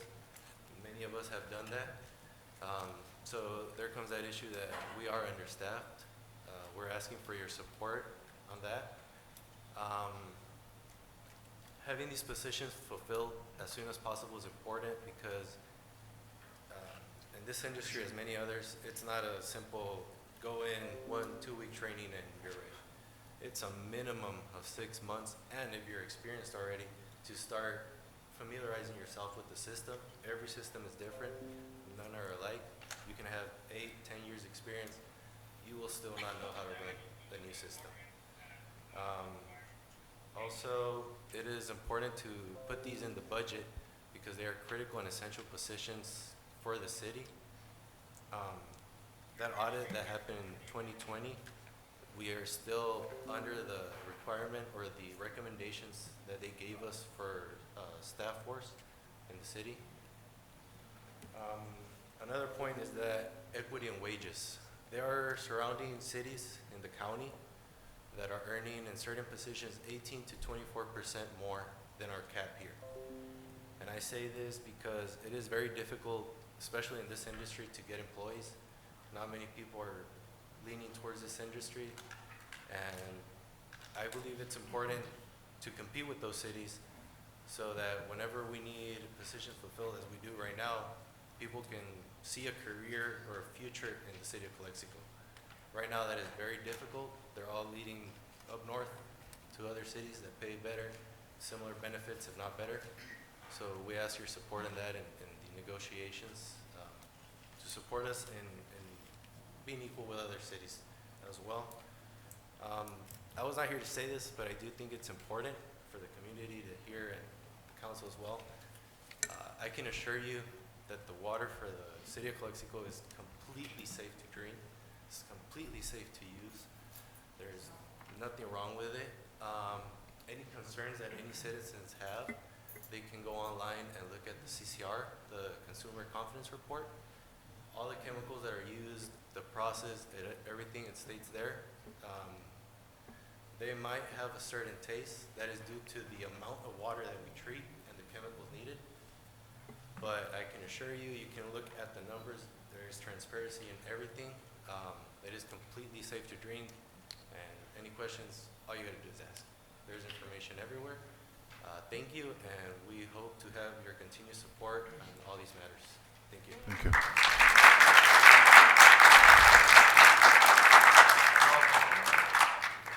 Our next speaker is Gilberto Manzanares. Not here. You left? Is he outside? No sé. ¿Puedes checar si está afuera? Please. Oh.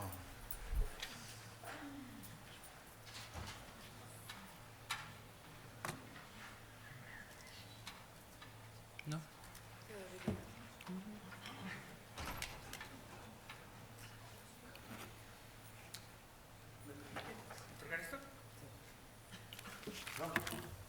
Okay. Oh. I thought you put Rod. Ahí te va. Real. Buenas noches, Mayor, City Buenas Council members, Carlos, Esperanza, City Manager, and to the public. Voy a hablar en español porque yo creo que si nos entendemos más.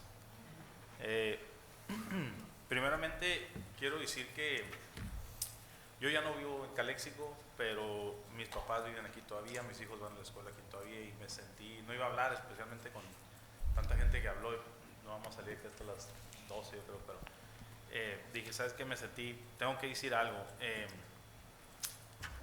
Parques bonitos, mucho más policías, muchos más bomberos, todo lo que quieren los senior citizens, carreteras bonitas, el mejor recreation que podemos tener, la alberca. La verdad, todos queremos todo. Y la realidad es que no es fácil. Me tocó estar en sus asientos 4 años y la verdad que haz de cuenta que me regreso a cuando yo estaba y lo mismo, las mismas quejas, no cambian.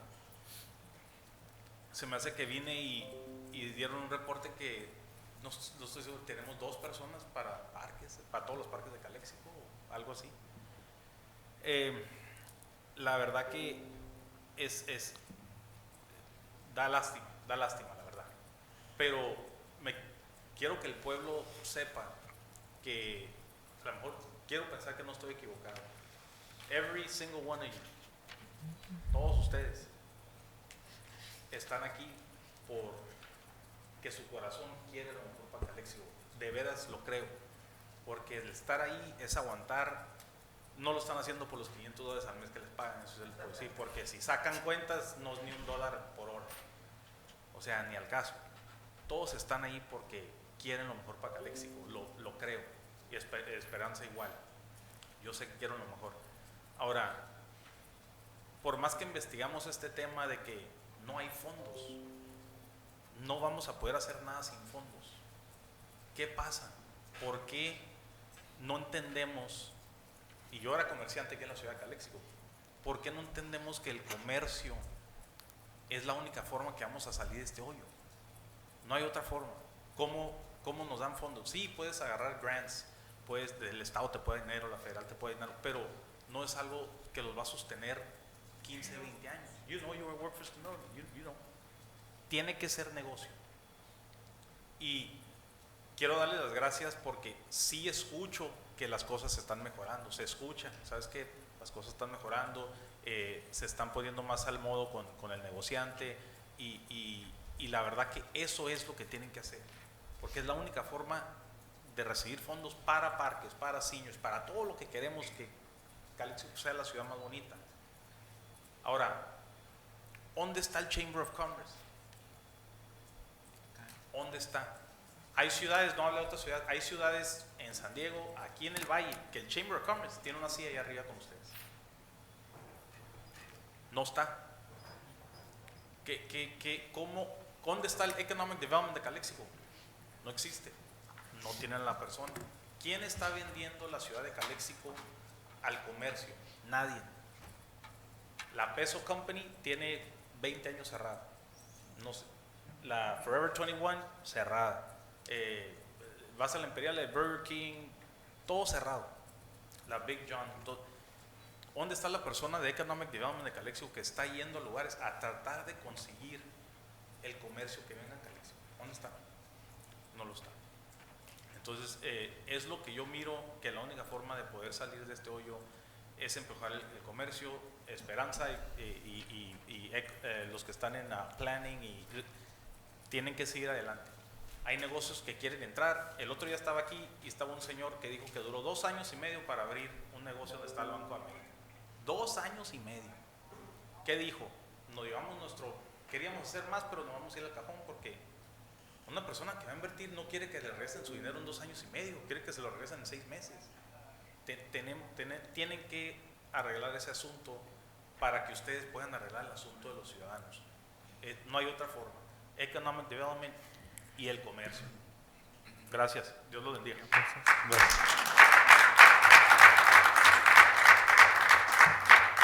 Ismael Arbizu, you're next.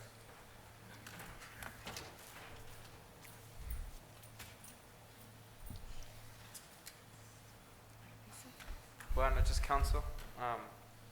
I came here to make a comment on thanking you guys for the recognition, but also making a comment towards that. I appreciate that you acknowledge the work that people put into, but people are putting in the work before. We're not trying to look for recognition, first of all. We're trying to, since 2 years ago that we started, it's been 2 years since August 14th, we started with protest because we wanted city council and local government to do something, right? Because we would see inequities, we would see needs of the community not being met, and we started to make some noise, make some voices being heard out here with addressing the needs of the pandemic that brought, which was like a housing crisis for many people, homelessness for a lot. And homelessness doesn't mean you have to be in the street. Homelessness, you get kicked out of your house, you have to move with your tía, you have to move with con tu familia que antes vivías. Like, there's a lot of ways that homelessness runs in the city, right? It's not just the people that we see in the streets that we a lot of times ignore.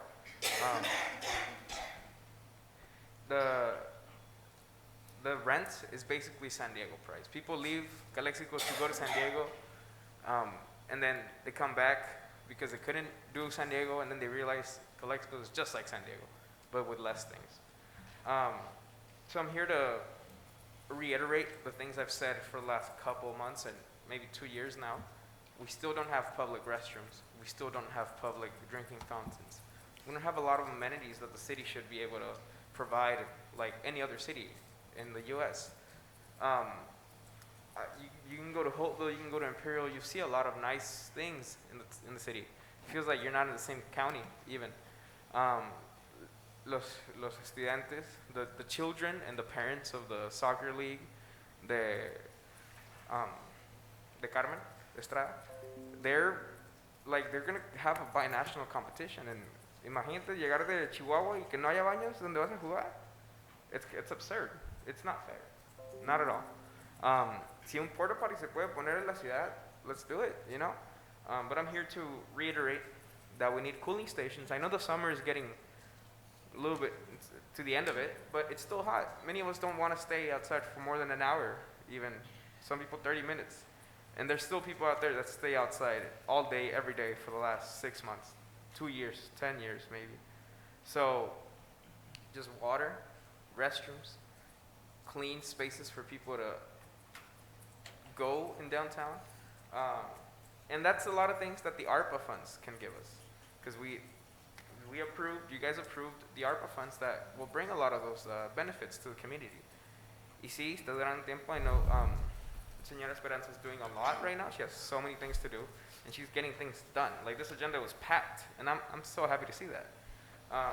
but más que nada, I'm here to push again, and I'm not gonna stop pushing. Even if you give me 10 recognitions in the Calexico Exchange Brown Brat Coalition, you can give 'em all the recognition you want, pero si no le das ayuda, we're not gonna be in good terms. Thank you.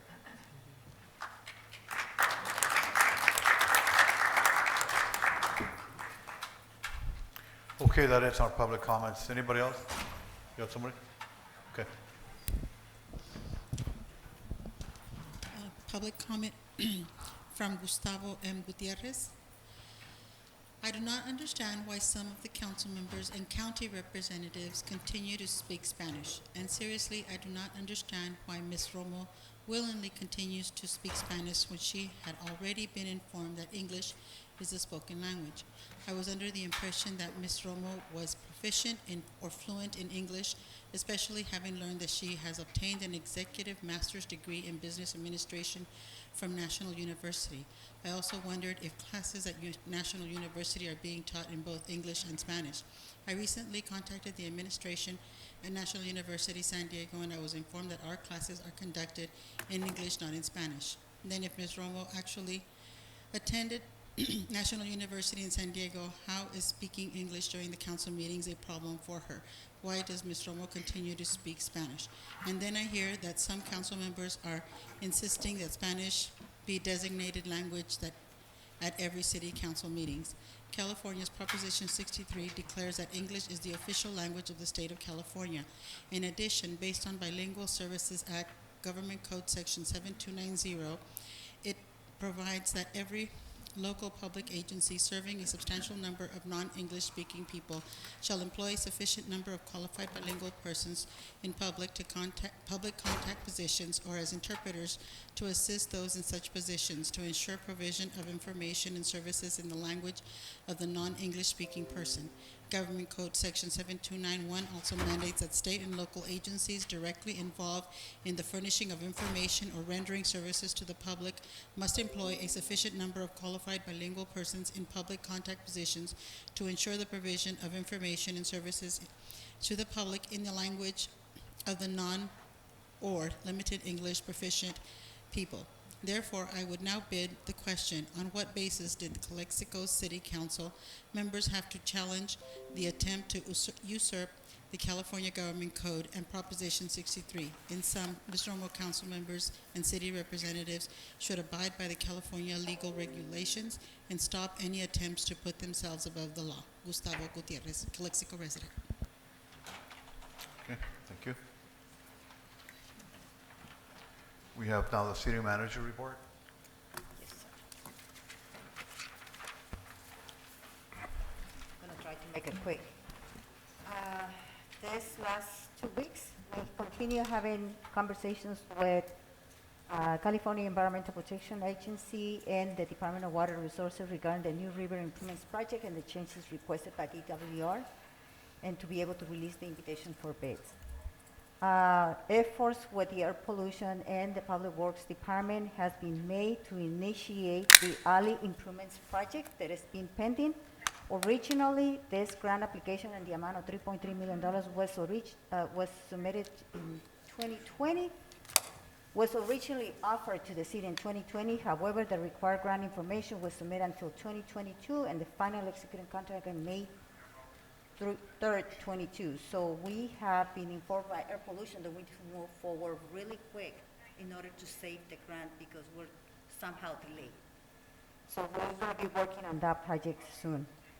Coordinating with city fire department and the need of the temporary location of a house for firefighters located at the west fire station due to improvements needed at the current facility, and we're going to have a board item for that, an item for that. Travel trailers. In 2020, the city of Calexico accepted a donation of 10 travel trailers from the county of Imperial to alleviate issues with the homeless population. However, the contract was approved by the city council in May 4, 2021. The trailers were never moved to the city until August 3rd, 2022, and were hauled to the Calexico East Side Reservoir. Please note that these units lack of essential equipment like air conditioner, batteries, propane tanks, etc., and it could take up to $7,000 per unit to bring it up to compliance.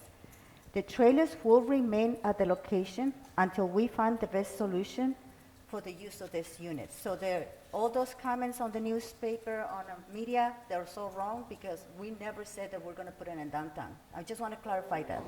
And everybody was notified of that on the second day when we did the assessment of the travel trailers to mitigate the situation. On August 15, 2022, we received Caltrans information regarding the status of the project, the Route 98 project, which was delayed because the contractor failed to comply with the project, and Caltrans will have to go through a legal process to be able to hire another contractor. We received notification that as that situation happens, Caltrans has contracted with Rove Engineering Company, which is a local company, to complete the first stage of the project. The construction is being scheduled, and Caltrans has promised today, in an email today, later on today, they will be contacting the businesses and giving them an update in person tomorrow to each one of the businesses that have been affected. Ordinance 1159, and the section is 2.19048, disqualifying activity. In the event that any commissioner, board member, or committee member shall place his name or her name as the candidate of permit, be placed on the candidate for any elected official in the city, the term of said commissioner shall automatically terminate. And this is regarding the election. So we have two members that are going to be, the city clerk will release a letter to both of them, a notification letting them know that they need to step down from being a commissioner members. Therefore, we are going to be requesting that you appoint a new members to the commissioners. That's it for my report. Thank you. Thank you. City Council comments and reports of meeting attended. We'll start with the ladies here first. You don't have anything? No? Ms. Romo? No. No? All right. I was going to present some budget information. Iba a presentar un poquito del presupuesto para contestar muchas de las cosas que está diciendo la comunidad, pero mejor voy a crear una presentación y ojalá en las próximas semanas o primeramente Dios en la próxima semana pueda tener una presentación detallada, extensa, bilingüe de todos estos temas presupuestales para que con claridad sepan dónde se está yendo su dinero, específicamente con los seniors y todas las cosas que han mencionado hoy. Okay, for me it's real simple. Just one item of interest that everybody in Calexico has complained actually, and this 98 and 111 project. 98 with all the businesses are concerned. We're meeting with the officials within next week, I believe, and so we can have a presentation to give an update to the citizens what's been going on with that, how we're going to resolve that issue. That's coming, so stand by for that. That's all I have. Garcia? Real quick also, I do concur with the comments from, I think it was Mr. Real, about how to continue to move the city forward, and as far as, bringing more revenue, and that's true, it's by way of, working with their businesses, retention and attraction. And with that, also I had an opportunity to go to the grand opening of that facility that it was referenced, the mixed use, the first mixed use facility. It was great. I think that's the future. That's the way to bring back our downtown. So I was really excited to be there. And real quick, also I want to thank Mr. Mike Pacheco from IID. About 2 weeks ago, I had a chance to go on a tour of facilities around Calexico that actually had to do with some of the issues that have been brought into us with water runoff on our retention basins and some of the streets. It is my understanding that Esperanza, you're already working with Mr. Pacheco and IID. Yes. They have signed on to help us with materials, with technical assistance. So we're looking forward to a solution to that issue that has been plaguing the city for quite a while. So I'm happy to hear that and follow up on that. So that's my report. Thank you, Mr. Garcia. Our next item is consent agenda. All matters listed on the consent calendar are to be considered routine by the City of Calexico. Community Development Agency, successor agency, or Calexico Financing Authority, and will be enacted by one motion in the form listed. Any item may be removed from the consent calendar and considered separately by the City Council. I need a motion to. Second. Second by Ms. Arreola Fernandez. All those in favor? Aye. Aye. Motion carried. Thank you. Next item is discussions and potential action items. We did pull item number 11, correct? Yes, sir. So we'll skip that one. Going number 12, authorize city manager to sign change order number 2 with Pyramid Construction Aggregates Incorporated in the amount of $279,894.91 for the Calexico International Airport Taxi A Rehabilitation FAA AIP number 3-06-0034 -018-2020 and 3-06-0034-021-2021. Public Works Manager Falomir. Yes, good evening, Mayor, council members, those present and watching on social media. Our taxi rehab project started in April 4th of 2022. It is about 95% completed, but there are several items that I come before you for change order. Item number 1 is to replace the main entrance driveway. As the vehicles of the contractor as well as city's vehicles were going in, it started deteriorating. So we would like to replace that driveway with the funds that are available through the grant. Also, we also started noticing that where we have the electrical panel that allows us to have the lights from dusk to dawn, we have been having issues. Like twice a week, our electrician or our staff needs to go up there and fix it. So we also want to replace that and put it into a container where it has a multi-split, so it could have air conditioning, because I think what is causing a lot is, of course, old equipment, as well as it's in a small container and it gets really hot. Also, the contractor, because of several issues, because of the road closures, bridge closures, on Dogwood as well as Anza Road, they are requesting to have a oil price escalation increase for the asphalt. As part of the Department of Transportation, they are allowed to request that.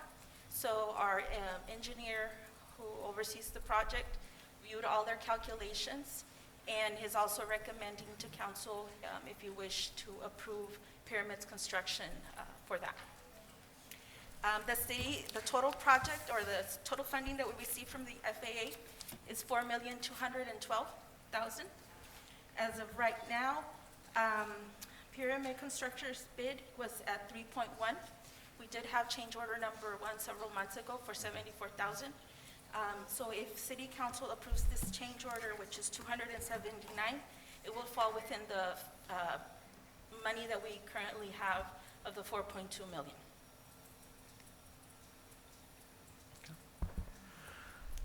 Any questions? I do. I know I was provided, when I came to this meeting, I was provided with this information because I do have questions and concerns, because and you're mentioning that they're allowed to charge for an oil price escalation and bridge closures, right? But, you know, I want to see this more. I want to make sure that I understand, and not just for myself, but for the citizens also, because, I mean, a bridge closure, I mean, it doesn't affect just them, but also all of us. So why is it that they're passing on the cost to us, you know, when we're not at fault? You know, they're citing that the bridge closure on Dogwood, well, that's not even us, that's the county, right? They're citing that the Anza Road, you know, 2nd Street, you know, but that, I think that's us. But even with that, you know, with all the price, you know, oil price escalation, I mean, when we go to work, we don't get paid, you know, and I know this is not at you. I'm just trying to understand, and I know I have to read this because, you know, I didn't have enough time in between, presentations and all of that to read this, but at this point, I'm not ready to approve this, at least not me, this change order until I understand if I trust that you, as a staff and even maybe the legal area, that this is allowable, that this is part of the contract. But maybe for future also, I would like to make sure that I see this first.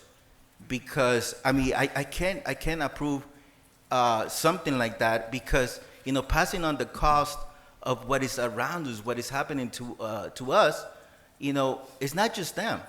I mean, it's to all of us. So why we should be the only ones paying for this cost? I mean, we can share the cost. I mean, if there's such an agreement that we can make, why should the citizens be held accountable to the cost of this type of projects?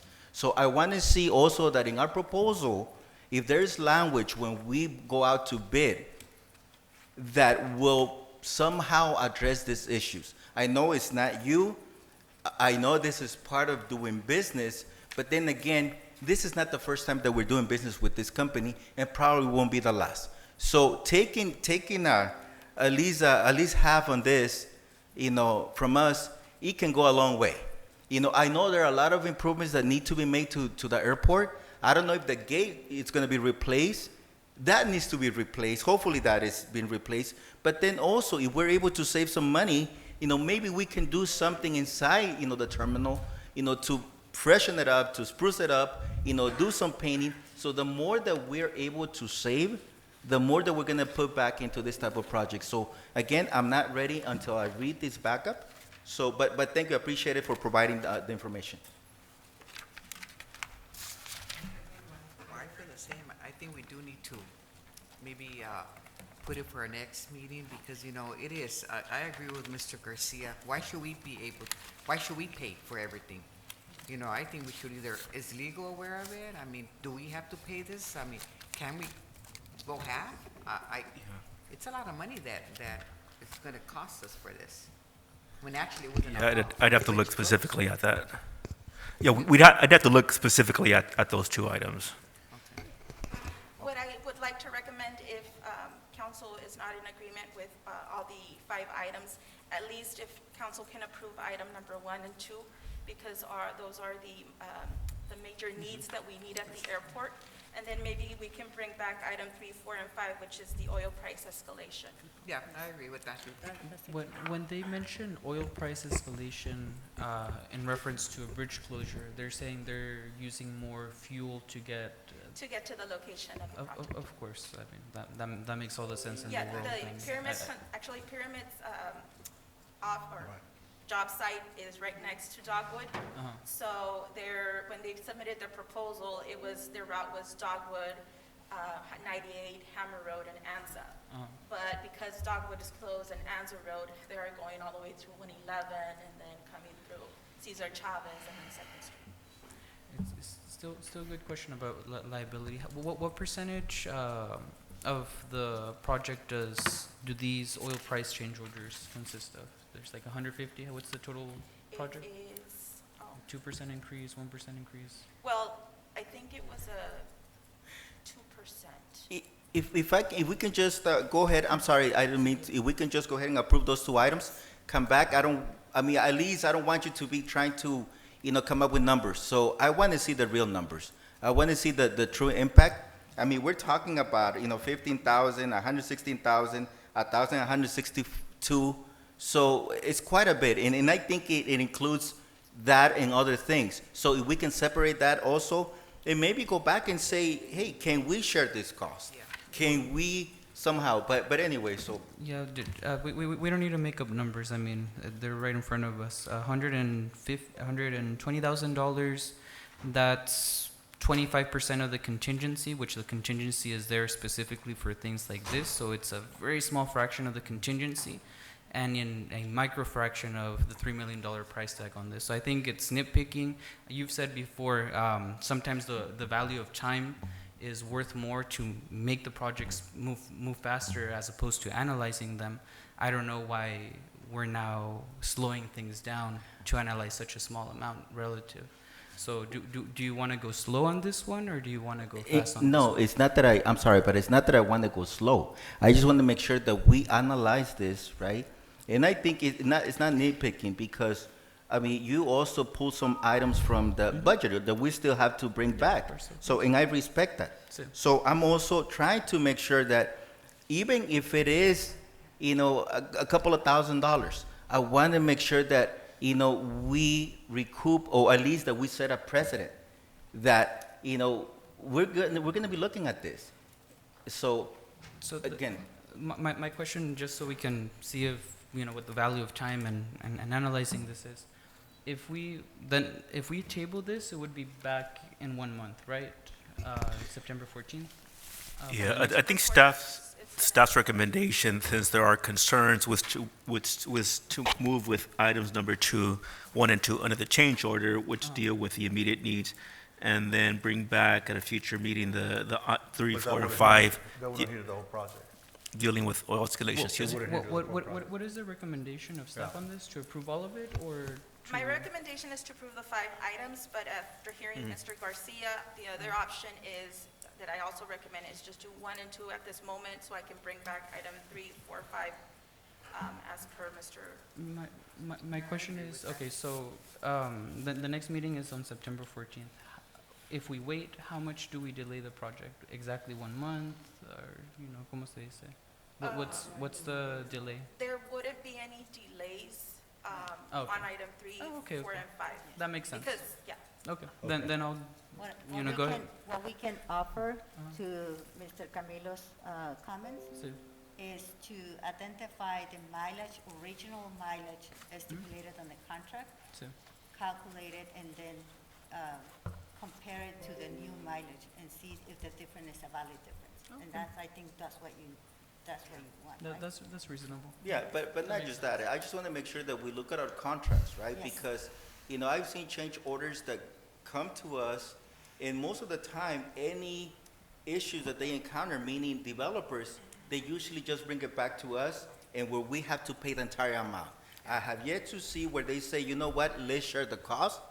We want to help you. It's more, you have a contingency, and, you know, we can get money out of that. So I'm not going to continue to do that. I want you to look at that, at least from my perspective. I want to make sure that we're vigilant, even if it is a couple of $1,000s. A couple of $1,000s could be quite a bit of money, at least to do something for But the I just city. want to say that part of our specifications has that clause of de-escalation. So in essence, if we don't pay Pyramid, we're going to be paying it to our city attorney because it's going to go. And I get that, see, He's but going to now, have to review the agreement and the specifications and then maybe do a meet and confer. That's a with value of Pyramid. time, right? Yeah. So, yeah. yeah, so, but now you're sharing all these things, and that's what I want to hear. But then also, I want to make sure that we set a precedent too. You know, that we move forward, we learn from this, and we're able to look at our contracts and make sure that we have that. It's not just signing off, bringing it over here to us, and we're going to say, yes.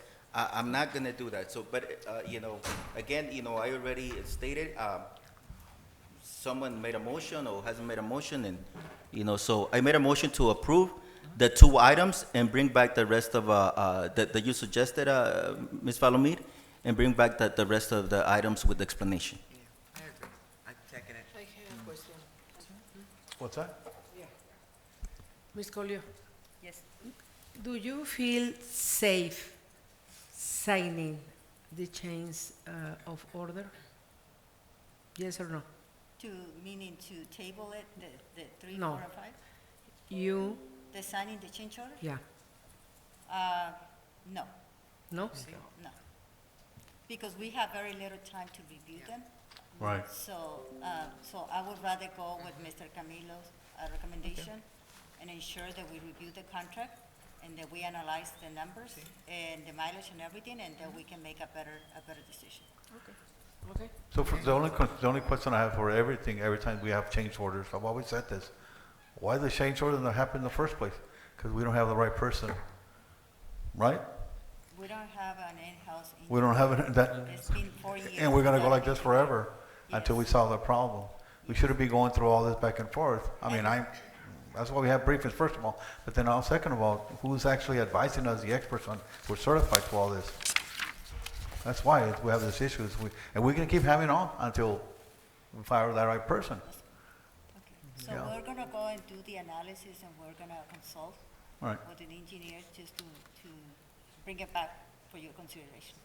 Okay, so the motion is, Mr. Garcia, you made the motion with? Yes, to approve the 2 items and then bring back the rest of the items, with analysis. Anybody second? And I second it. Okay, second by Romo. All those in favor? Aye? Aye. Aye. Motion carried. Fine. Well, thank you. Yeah, just to clarify, we already had the motion on the floor, first and second. And Yeah, we just- Second it.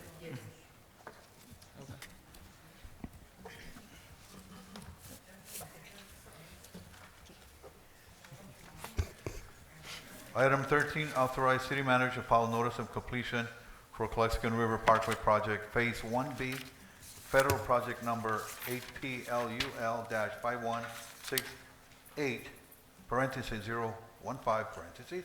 Public Works Manager Palomir. Yes, Rove Engineering has completed the construction of our Calexico New River Parkway, which is 0.75 miles between AEM, Thelman, and Edie. So I come before you for the authorization to proceed in closing out the project by filing the notice of completion at the county recorder's office. Well, that's great to hear. Just question, were the batteries that were, removed, replaced? Yes, On the solar light? they are replaced, and we were able to put a lock on them. So you put a lock?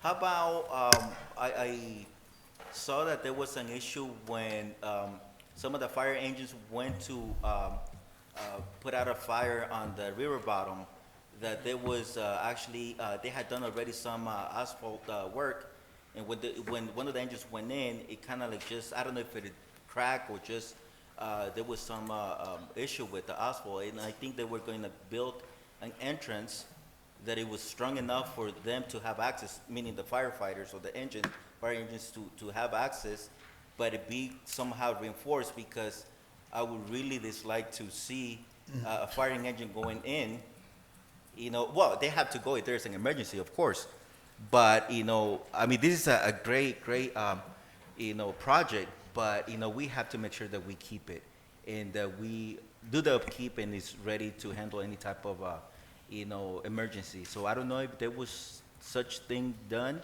That's what I overheard, that it was gonna be done? Yeah, Rove Engineering replaced the certain sections that were broken, as well as some irrigation lines due to the fire that we had several months ago. Now we need to work with the fire department to do a plan on the entrance and exits in case of emergencies. Okay, thank you. Okay, I have a motion to approve. We have public comment? Really quick, I took the opportunity because I totally, I was gonna say something when I made my other comment and I totally skipped it. But because this has to do with kind of like parks, I'm gonna speak on it. No somos la única ciudad que estamos batallando con parques. Hay una ciudad en San Diego de mucho dinero que también batallan con parques. Pero pensé, esa ciudad lo que hizo, y no sé si lo podemos hacer, es algo que legalmente a lo mejor lo pueden ver ustedes. Esta ciudad, cuando tú entras a esta ciudad, muy similar a Calexico, donde está el Chamber of Commerce, tienen ellos, ahí en el Chamber of Commerce tienen como una billboard, ¿verdad? Que en veces ponen ahí cosas de la comunidad y todo. Esta ciudad tiene un billboard así, con como 10 diferentes negocios de la ciudad, que no les cobran por poner su nombre del negocio ahí, pero cada negocio ayuda a mantener un parque. Y eso es algo que podemos hacer aquí en Calexico, porque hay negocios, Walmart, Food for Less, que quisieran a lo mejor poner su anuncio ahí gratis, que un anuncio les va a costar, no sé, $500 al mes o algo, pero la ciudad les puede regalar que pongan ese anuncio, pero ustedes se van a encargar de ciertos parques para que ayuden la situación también. Y a lo mejor una familia lo quiere hacer, pero allá, a lo que yo vi, puros negocios lo hacen. Y es una opción posiblemente buena. Es simplemente una opción que pueden pensar. ¿Va? Gracias. Thank you. Okay, any more discussion? Because Ms. Romo, you made a motion. Second. Second by Mr. Garcia. All in favor, aye? Aye. Aye. Motion carried. Thank you. 14, adoption of a job description and setting forth a pay range for the position of fuel lineman. Human Resources, Garcia. Good afternoon, council members, and Good those afternoon. of you in the audience and on Facebook still with us. Before you, we have the fuel lineman position. Historically, this position has been filled by part-time temp agency employees. And with this job description, we'll be able to move forward and fill the positions with part-time permanent employees. At least for 2 positions. I think we do still have in the budget room for temps, but at least this will be opening up 2 spots as permanent positions. Any questions on the job description itself?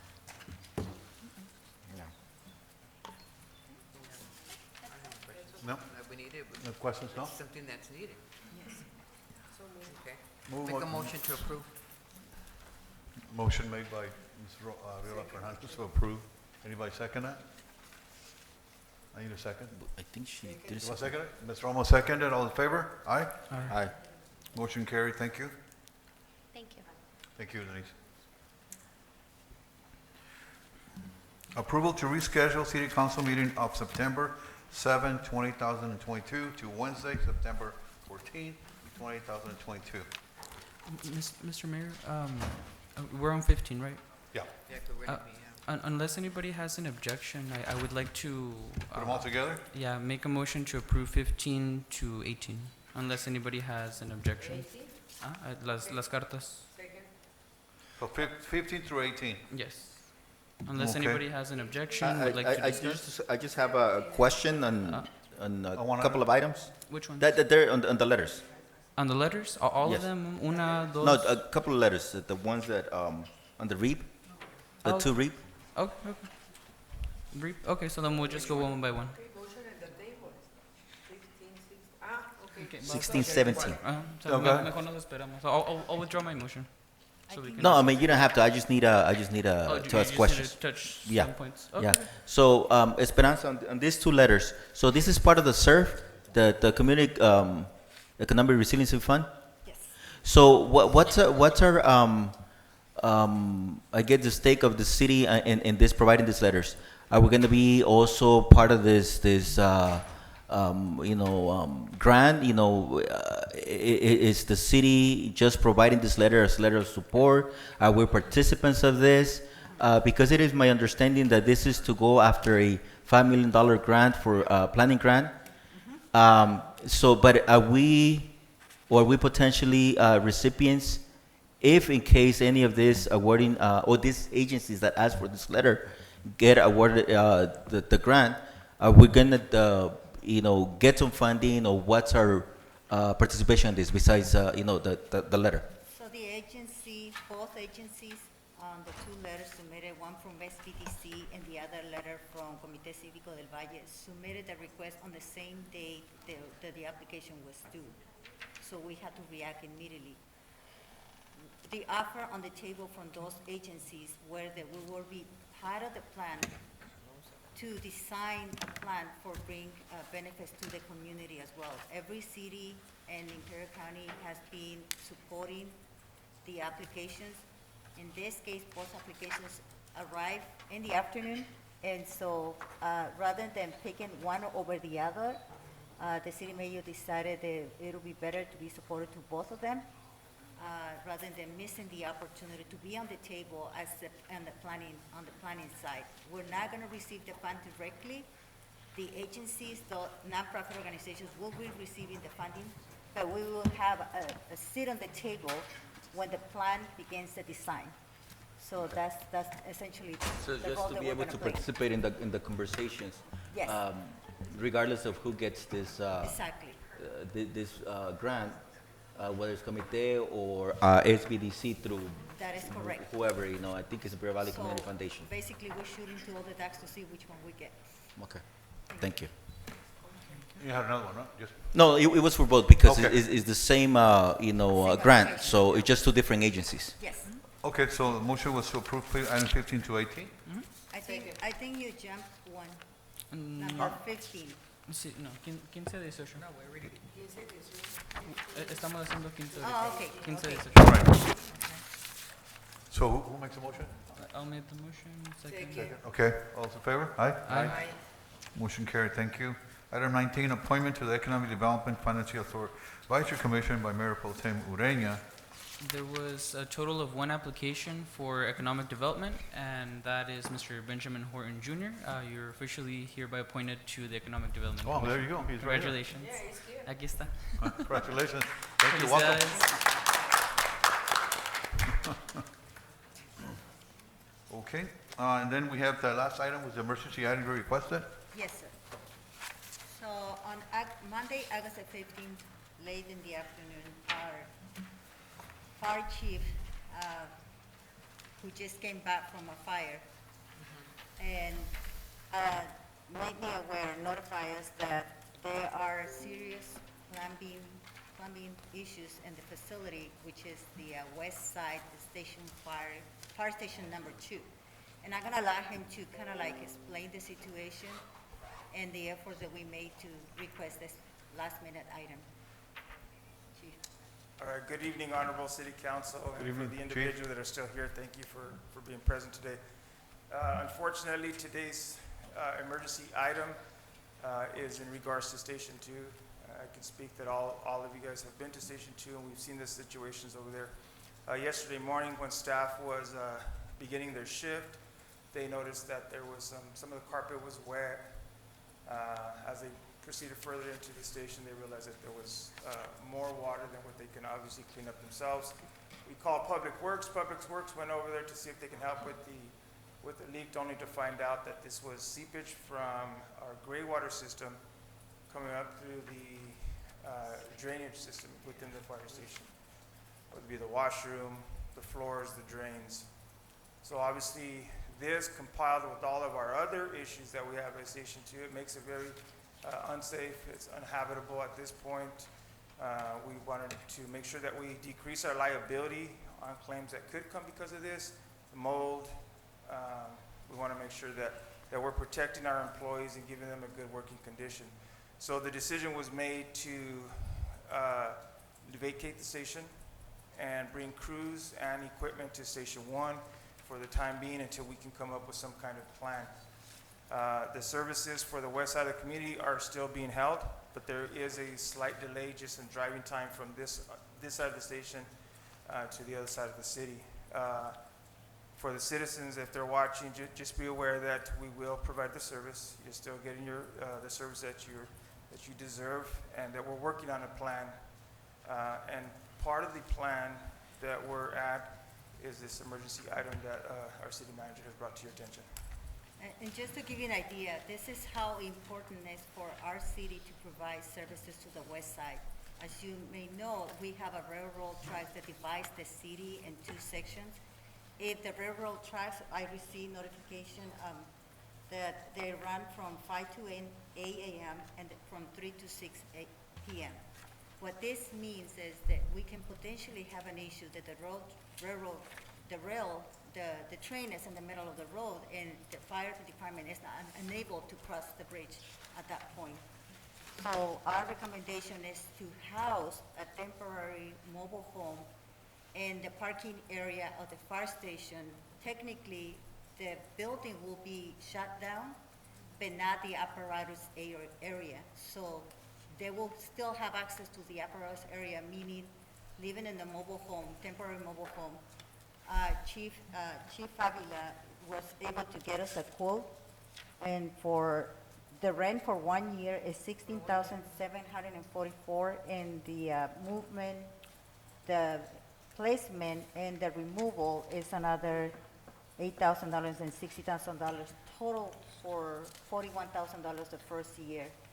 I worked today with Ms. Fonseca, and since we haven't been able to fill 2 positions, we were able to secure those funds from salary savings for unfilled positions.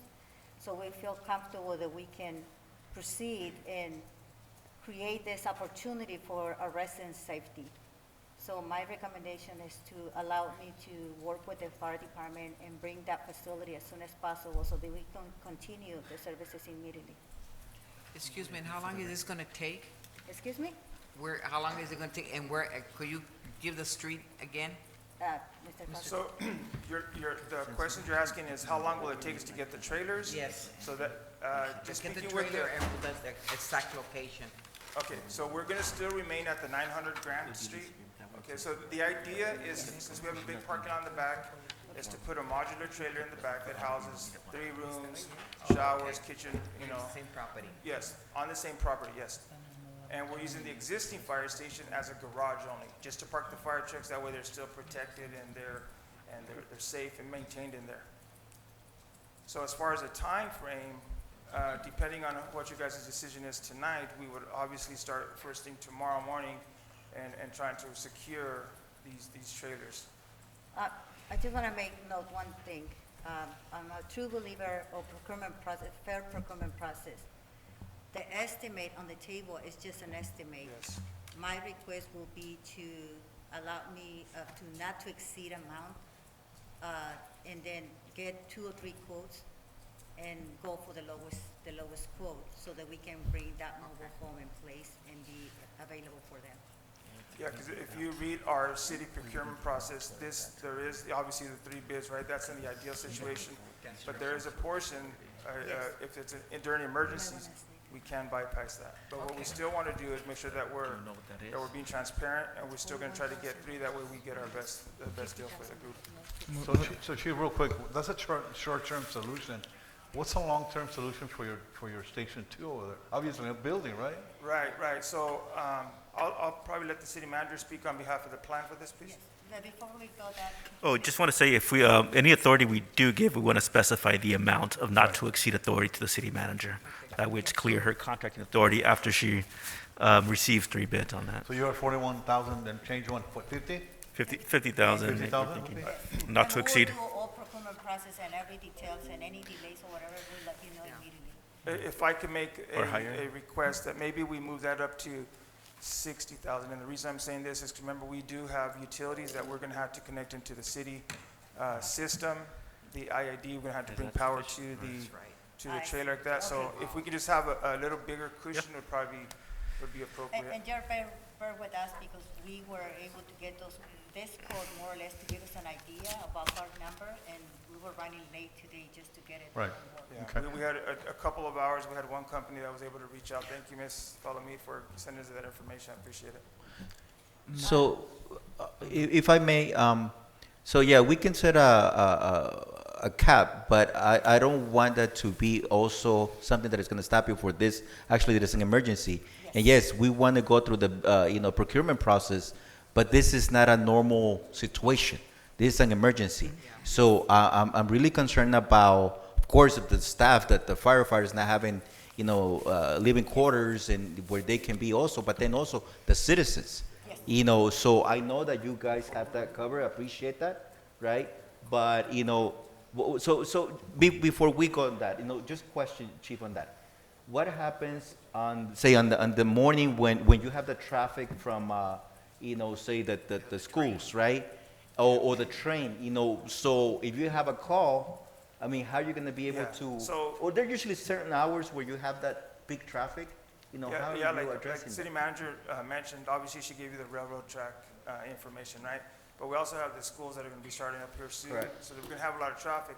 What we have planned to do is to stage vehicles on the west side of town during those business hours and the busy hours, because we still got Highway 98 that's a traffic mess at this time. So what we do is we'll have units on that side during that busy time hours.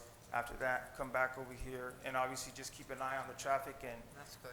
and how the system's running that way. Good plan. So Chief, going back to the original problem, so you still have a problem still. Yes. So moving forward, short term, you're gonna get out of the fix, and then in the meantime, you gotta fix the problems That is the that you goal. have the building, right? Yeah, That's that is gonna the goal. require. I think the goal would be to review possible grant funding, Right. state funding, federal funding assistance.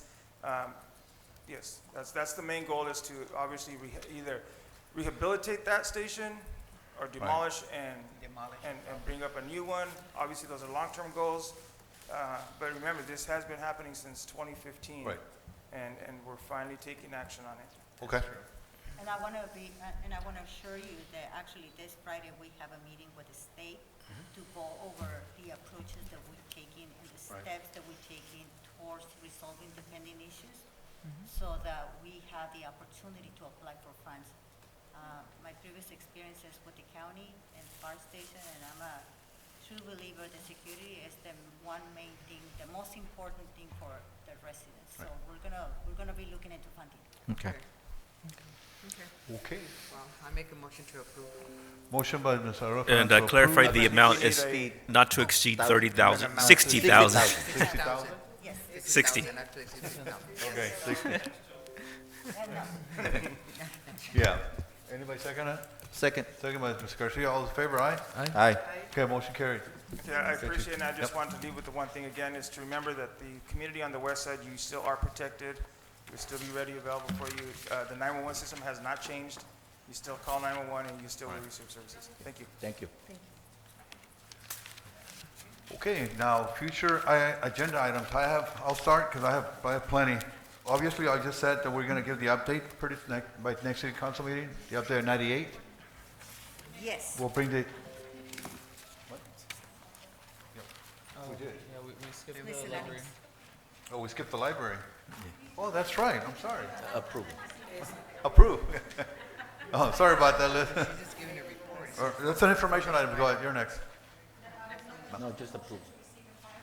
Okay. A motion to receive and file the minutes from the library. Second. Second, by Fernandez. All those in favor, aye? Aye. All right, motion carried. Got it, thank you. Ahead of myself here, okay.